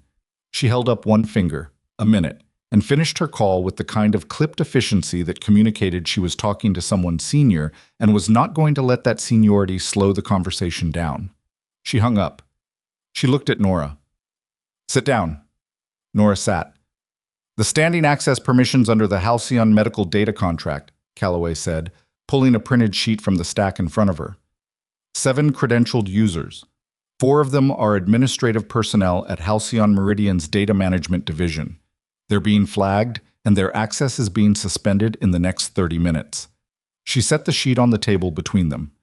The 5th is Ashby, who is in custody. The 6th is Hendricks. And the 7th, Nora said. Calloway's jaw was set in the particular way of someone delivering information they have verified past the point of doubt, but still dislike. The seventh credentialed user is a man named Warren Pruitt, Senior Vice President of Strategic Operations, Halcyon Meridian Services. She paused. He's also a former Deputy Director of the Defense Intelligence Infrastructure Office, which is the federal body that originally approved all of Halcyon Meridian's military facility contracts. Nora was quiet for a moment. He approved his own company's contracts. He approved the contracts before he left federal service and joined Halcyon 18 months ago. The approvals were technically clean. He recused himself from 2 of the 7, which created a paper trail suggesting ethical compliance. The other 5 he signed off on personally in his last 4 weeks before resignation. And the medical data contract was one of the 5. The medical data contract, Calloway said, was the last one he signed, 2 days before his resignation was effective. The signals analyst said, without looking up from his screen, the 743 access this morning was from a device registered to Pruitt's credentials. The access point was a remote login from outside the facility. Where? Nora asked. Mobile IP, currently bouncing through 2 routers. He tapped a key. We have a location request in with the carrier. 30 minutes, maybe less. Nora looked at the access sheet. Warren Pruitt's name was 3rd from the bottom, and beneath the name was his credential string and his access clearance level and the date the access had been established. And the date was 14 months ago, which was exactly when Voss had started noticing problems with the Halcyon subcontracts. And the coincidence of that was not a coincidence at all. He knew Voss had started looking, she said. Almost certainly, Calloway said. The disputed circumstances around Voss leaving the unit, the thing the colonel described as not cleanly resolved, Pruitt was in a position to apply pressure through the DII connections he still had. He couldn't get Voss formally charged with anything because Voss hadn't done anything. But he could make the unit uncomfortable enough that Voss's continued presence became a personnel problem. So Voss left, Nora said, and started building the documentation independently. And Pruitt spent 14 months trying to get ahead of it. Calloway picked up the sheet. The compound placement in the staging structure, the falsified assessment, using Ashby to manage the operational layer and Hendricks to manage the investigative layer. All of it designed to create a scenario where, if the exposure was ever discovered, the story became about the illegal clinical treatment rather than the deliberate poisoning. Nora looked at the table. She had held this shape in her mind since the 3 a.m. call with Voss, but hearing it laid out in the morning light of a conference room with a full federal audit team present made it different, more concrete, more ugly in the specific way that deliberate planning was uglier than opportunistic harm. 5 men had been poisoned, not out of anger or ideology, but as a mechanism, as a way of creating an event that could be used. They had been used as instruments in a corporate legal strategy designed by a man who had spent a career in federal service and had learned in that career exactly which levers to pull. There's a press dimension, Calloway said. Pruitt's attorney contacted 2 journalists last night. We intercepted the communication through Hendricks's phone records. They were going to run a story about unauthorized military medical treatment by a nurse with a concealed classified background. The story was designed to hit before the clinical documentation could be formally entered into the evidentiary record. To preempt it, Nora said. To make the public version of events the one where you were the problem, Calloway said. So that even if the legal case eventually went the right direction, the personal cost to you would already have been paid. The room was very quiet except for the signal analyst's keyboard. Nora thought about that. About the particular precision of a strategy designed not just to win legally, but to damage specifically. To take the thing she had built, 3 years of careful, quiet work, 11 weeks of a new name and a new badge, and the deliberate choice to be nobody, and make it into a liability. To take the fact that she had survived things and learned things and carried those things carefully into a place where she could use them to help people, and turn that into evidence against her. She felt something that wasn't quite anger. It was closer to clarity, the kind that arrived after you had been tired long enough that everything irrelevant had burned away and what was left was just the true shape of the thing. What do you need from me? She said. Your formal statement, Calloway said. Every clinical decision from 9:53 p.m. onward, every observation, every medication order, every interaction with the colonel and with Farwell, the complete record, in your words, with timestamps. She paused. It goes into the evidentiary package. It becomes part of the permanent record of what happened here. And the journalist Pruitt's attorney contacted? We're managing that, Calloway said. Both of them have been reached by federal counsel. The communications from Pruitt's attorney constitute attempted obstruction of an ongoing federal investigation, which means those journalists are now sitting on information they can publish, but not information they received legally. A slight pause. One of them is already asking for the correct version of the story. Nora looked at her. Give it to them. Calloway looked back. The correct version, Nora said. Not a managed version. Not a version that sanitizes the clinical detail or softens the institutional failure. 5 men were deliberately exposed to a toxic compound by a former federal official who used his government connections to build a cover strategy that included trying to frame a nurse. She paused. That's the story. Let them have it.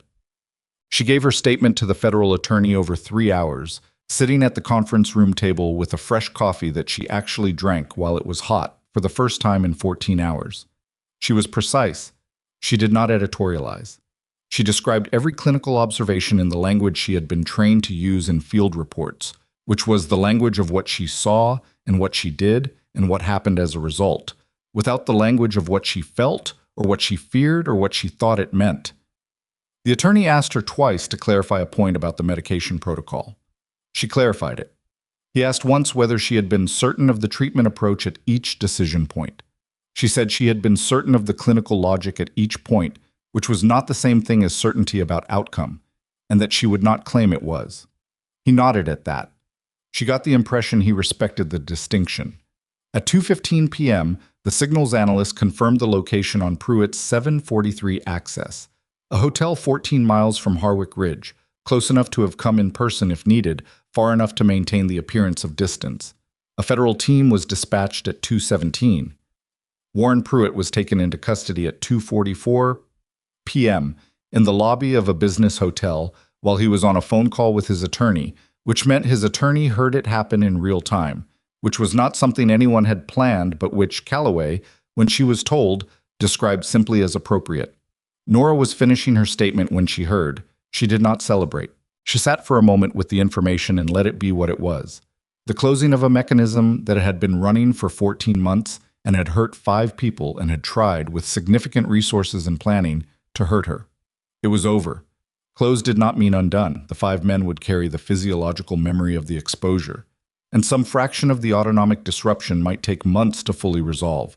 And Torres would need follow-up imaging, and Brackett's cardiac tissue would be monitored quarterly for the next 2 years. Closed meant the source was stopped. The harm that had already been done was a different accounting. She signed the statement at 3:00 p.m. and went back to the trauma floor. Harlan was sitting up in bed, eating something from a tray that looked optimistic and tasted, from the expression on his face, like it was. He looked up when she came in, and something in his face shifted in the way that young people's faces shifted when they were relieved and trying not to show it. "You're still here," he said. "I work here," she said. She checked his pupils, both equal, fully reactive. She checked the forearm marks, which had faded overnight to a light redness that would be gone within a week. "How's the vision?" "Normal." He paused. "Better than normal. Everything's very clear." "That'll settle," she said. "It's a temporary effect of the autonomic stabilizer. Don't drive for 48 hours. He almost smiled. "They're not going to let me drive anywhere for a while." She noted the vitals on his chart. Everything within acceptable range. She was about to move to the next bay when he said, "Can I ask you something?" She stopped. "When you told me to stay flat," he said, "in the first hour, when I said I was fine, you didn't argue with me. You just said stay flat anyway." He looked at her. "How did you know I wasn't fine?" She thought about how to answer that. She thought about the 11 seconds of watching him try to sit up, the pupils, the particular way he had held his shoulders, the physical vocabulary of a young man performing wellness because he was worried about the people around him and had decided his own condition was secondary. She had been 22 once and had done the same thing in a field hospital in a place she still didn't name. "Experience," she said. "That's the whole answer?" "That's the accurate answer," she said. "Experience is just paying attention for a long time and not forgetting what you saw." I was quiet for a moment. "Thank you," he said, "for all of it. Not just the medical stuff." She nodded once. She moved to the next bay. Torres was on the phone when she came in and held up a finger the way Calloway had, and she waited while he finished a conversation that sounded, from his side, like someone reassuring a family member. When he hung up, he looked at her with eyes that were clear and steady. "My sister," he said. "She heard something through family channels. She was—" He stopped. "She gets scared." "People who care about you are allowed to be scared," Nora said. "She cried," he said, and his voice had the particular roughness of someone reporting something that had affected them more than they were prepared to say. "That's allowed too," Nora said. She checked him. Breathing clear, lung sounds bilateral and equal on both sides, oxygen saturation at 99. The chest had re-expanded completely. She made her notations. "The colonel told us," Torres said before she left. "About Pruitt. About all of it." She paused. "He also told us who you are," Torres said. "The actual who, Kestrel Medical, the theater deployments, what you built." He held her gaze. "We looked up what we could. What's not classified?" He paused. "There isn't much that's not classified." "No," she said. "One of the incident reports we could access mentioned a field medic who developed a treatment protocol for a class of synthetic compound exposures that had no civilian analog," he said. "The report said the protocol was subsequently classified and added to the field medical training database for special operations units." He looked at her. "That was you." She said nothing. "The protocol you used on us last night," he said, was your own." She looked at him steadily. "Get some rest, Torres." She left the bay, and behind her she heard him exhale slowly, in the way people exhaled when something they had suspected was confirmed, and the confirmation was bigger than the suspicion.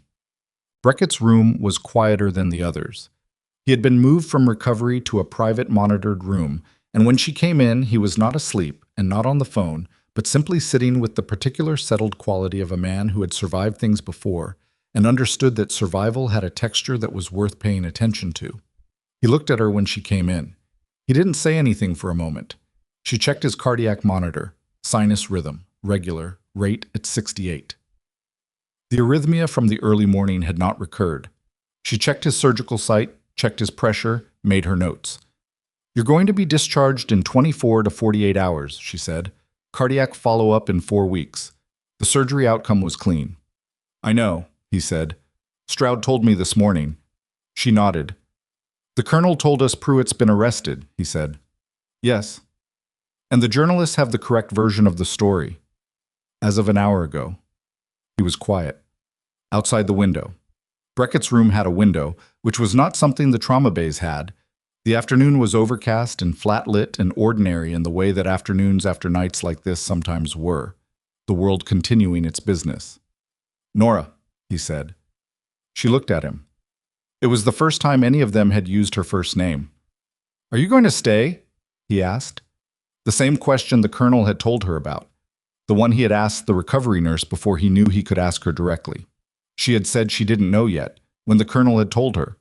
That had been true at the time. She thought about it now, standing in a hospital room in the flat afternoon light with a cardiac monitor running a steady 68 and the black case with the field documentation in it. Sitting in the administrative conference room with her name on the evidentiary record for the first time in 3 years. She thought about what it had cost to go quiet.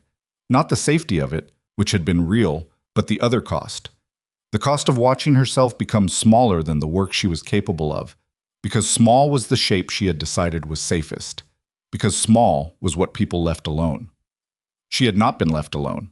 She had been known for 8 months without her knowledge, and found for her work regardless of the name she wore over it, and the work had been the thing they found her by, not the record she had tried to bury. The work. "Yes," she said. "I'm going to stay." He looked at her.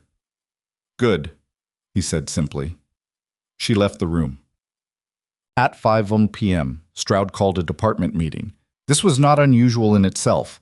The trauma department held them irregularly, triggered by significant cases or protocol reviews.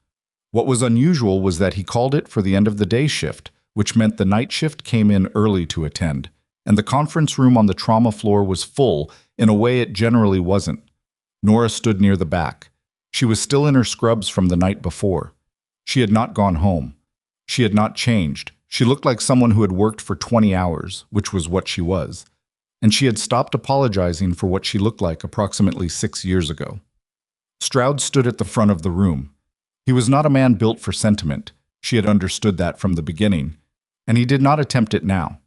He was a man built for accuracy, and accuracy was what he used.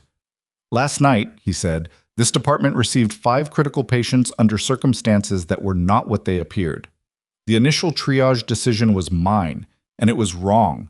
Not wrong because of the outcome, but wrong because it was made on assumptions I hadn't tested. He paused.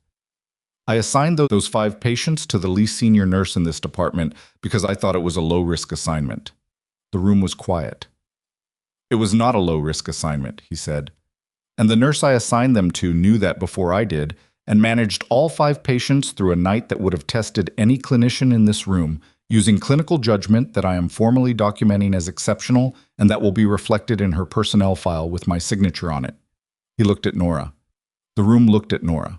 She did not look away from him. She did not perform modesty or deflection. She had earned the right to stand still and let it be true. What happened here last night, Stroud continued, was not a win for one person. It was an indictment of the speed with which this department, with which I, make assumptions about competence based on tenure. 11 weeks is not a measure of ability. I will not make that calculation the same way again. He picked up a folder. There are process changes coming. Triage assignment review, background intake protocol, escalation pathways. You'll each receive documentation. He closed the folder. That's the meeting. The room began to shift and move, and the noise of the end of a workday resumed, people gathering bags and exchanging shift handovers, the ordinary machinery of a department proceeding. Rita appeared at Nora's elbow. He practiced that, she said quietly, meaning the speech. I know, Nora said. He came in at noon, and I heard him in his office saying it out loud twice. Nora looked at the front of the room, where Stroud was now talking to the overnight attending with the focused practicality of a man who had done the thing he needed to do and had returned to the work. Good, she said. It was worth the practice. Rita was quiet for a moment. The nurse assignment board, she said, the one from the beginning of last night. The one where my name was a joke. Yes, Rita paused. I took it down this morning. I was going to ask what you wanted to replace it with. Nora thought about it. Nothing, she said. Just the standard board. I don't want a monument, Nora said. I want a board that shows who's working and what they're assigned and treats all of it like it matters equally until it proves otherwise. She looked at Rita. That's the point. Rita nodded slowly. That's the point, she agreed. At 6:30 p.m., the first news piece published. Calloway sent her the link with a 2-word message. Fair account. Nora read it sitting in the break room, finally changed into spare scrubs from her locker, with a meal that was hot and that she ate at a table and tasted. The piece was careful and detailed and named Pruitt and Ashby and Hendricks with the specific documented charges against each of them. Conspiracy to commit federal obstruction, deliberate endangerment of active military personnel, falsification of government assessment documentation, unauthorized access to classified military medical records. It named the compound. It described the treatment. It attributed the clinical protocol to a nurse at Harwick Ridge Military Medical Center whose prior military medical service was being formally reinstated after a period of classified operational status. It named her. Nora Callahan. The name she had chosen. The name she had put on 11 weeks of intake forms and shift logs and medication orders. The name that was now attached, in a piece of public record, to the work she had done, under her terms, in a building she had chosen, among people she had started to know. She closed the link. She finished her food. She thought about what it meant to be seen, not the celebrity of it, not the exposure, but the specific thing underneath. The difference between being seen and being looked at. Being looked at was what Stroud had done at the beginning of the night, when he had made an assignment designed to confirm a conclusion he had already reached. Being seen was what happened when someone paid attention long enough and honestly enough to find the actual shape of a thing instead of the shape they expected. She had spent 3 years making herself difficult to see. She had believed, and not without reason, that visibility was a liability, that the quiet work was the safe work, that if she kept her head down and her name unknown, the thing she was capable of would be allowed to operate without interference. What last night had taught her, and what she was still in the process of learning, was that hiding the capability didn't protect it. It just left it unattributed. It left the work floating free of its source, helping people who didn't know what helped them, building a record that no one could find because she had made it findable by no one, including the people who might have needed it. Pruitt had found her anyway, had found the record and used it against her. And the thing that had stopped him, the thing that had made his strategy collapse from the inside, was not her continued obscurity. It was the opposite. It was Farwell choosing to look honestly at what she had actually done instead of the frame he'd been handed. It was Stroud signing the medication orders. It was Ocon co-signing them. It was Rita pulling the access log at 6:40 in the morning because Nora had asked directly and Rita had decided to trust the asking. Visibility had protected her. Not the broadcast kind, not the kind that made noise, but the kind that came from doing the work in front of people and letting them see it clearly and trusting that some of them would know what they were looking at. She was still thinking about that when her phone showed a message from an unknown number that turned out, when she answered, to be Voss. He had been given a cooperation agreement. He was in a hotel with federal escort. He sounded tired in the specific way of someone who had been carrying something for a long time and has just set it down. "I wanted to make sure you were okay," he said. "I'm okay," she said. "The documentation," he said. 8 weeks of it. I didn't know if it would be enough." "It was enough," she said. "You did good work." A pause. "You did harder work." She thought about that. "Different work," she said. "Both necessary." She paused. "Get some sleep, Voss." She hung up. She sat for another minute in the break room. Then she got up, rinsed her cup, left it on the rack, and went back to the floor. The last round of the evening was at 8:00 p.m. All 5 patients. She did not rush it. She moved through each bay with the same attention she had moved through them at 10:00 p.m. the night before, when no one had known what she was and when it hadn't mattered, and the work had been the work regardless. Harlan was asleep when she checked on him. His vitals were within normal range on every parameter.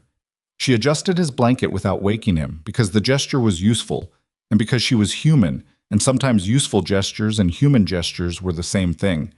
Torres was awake, reading something on his phone, and he looked up when she came in and said, "All good," before she could ask, which made her note in the chart that the patient's self-assessment had improved considerably and was now accurate, which had not always been the case in the last 20 hours. Beckett was awake and looking at the window. She did her check in silence. When she was done and making her notes, he said, without turning from the window, "I've been thinking about what you said to Torres, about experience being paying attention for a long time." "Yes," she said. "I've been paying attention for 16 years, he said. "I keep thinking I should be better at knowing who to trust." She looked at him. "You trusted your team," she said. "Every person in those bays, that wasn't wrong." "I didn't see what was coming." "No," she said. "You weren't supposed to. The people who built what came at you spent 14 months building it specifically, so you wouldn't." She paused. "Not seeing something that was deliberately hidden isn't a failure of attention. It's just the limit of what one person can hold." He was quiet.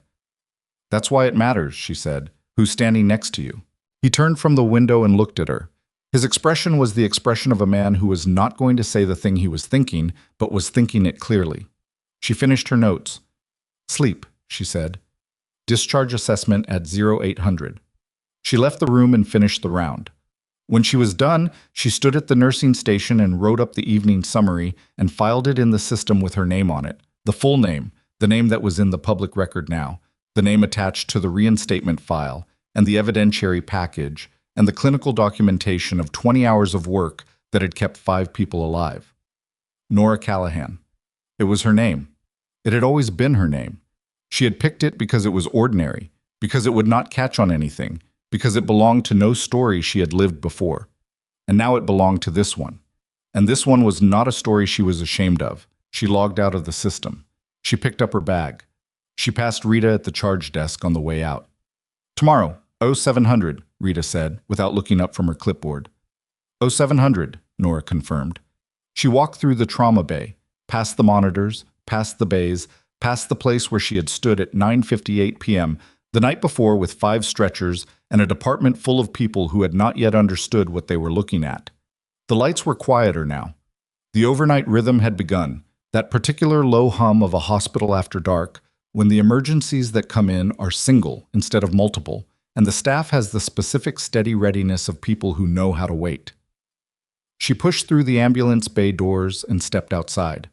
The air was cool and smelled of rain that had come while she was inside. The parking lot lights were reflected in the wet asphalt in long amber columns. She stood on the concrete apron for a moment and breathed.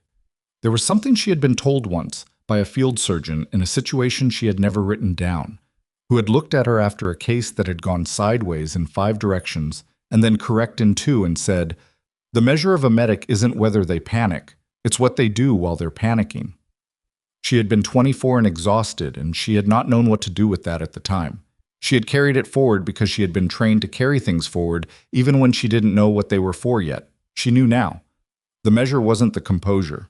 The composure was a skill, learnable, improvable, sometimes absent when you needed it, and present when you didn't, subject to the same inconsistency as every other human capability. The measure was the decision you made inside the composure, or inside the panic, or inside the grief, or inside the exhaustion, or inside the room where someone who was supposed to be helping you was handing you a frame designed to make you the problem. The measure was what you chose to do with your hands when everything around you was telling you to put them down. She had not put them down.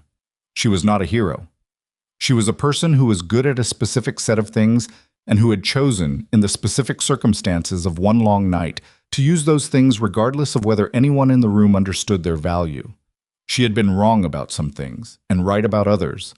She had been scared in the particular quiet way that fear operated when you were too busy to let it run. She had made clinical decisions that she would not change and administrative decisions that she might revisit. She had held a man's chest while his cardiac rhythm tried to find its way back, and she had counted seconds in the silence, and she had been genuinely uncertain in those seconds, which was a thing she did not say out loud but which was true. That uncertainty was not a weakness. It was the honest weight of doing something that mattered. Work that didn't carry any weight was work that didn't matter. She had chosen work that mattered, and she had chosen to carry it clearly, and she would do it again tomorrow at 0700 in the same building with the same name on her badge, and she would not be hiding. She walked to her car. Behind her, in the hospital she had chosen, and the department she had worked, and the bays where 5 men were sleeping toward their recoveries, the monitors ran their steady counts. 68 beats. 97%. Stable. Stable. Stable. The amber lights held their columns in the rain-wet asphalt, and she drove home through them, and the night was ordinary, and she was, for the first time in 3 years, entirely herself inside it. There are people in the world who do the most important work in rooms where nobody is watching, who carry expertise into spaces that have already decided what they are, who survive the being underestimated, not without cost, not without the specific exhaustion of having to prove the same thing again and again to people who could have simply paid attention, and who do the work anyway because the work is not about the proving. The work is about the person in the bed, the 5 stretchers, the monitor running the wrong rhythm. The life that is there and then, without intervention, is not. The world is full of people who are written off in the first 30 seconds of being seen, and who spent the next several hours quietly saving the room that dismissed them. They don't all get the record corrected. They don't all get the reinstatement file and the public account and the department head practicing the acknowledgement speech in his office at noon. Some of them just go home and come back tomorrow and do it again. That is not a small thing. That is, in fact, the whole thing.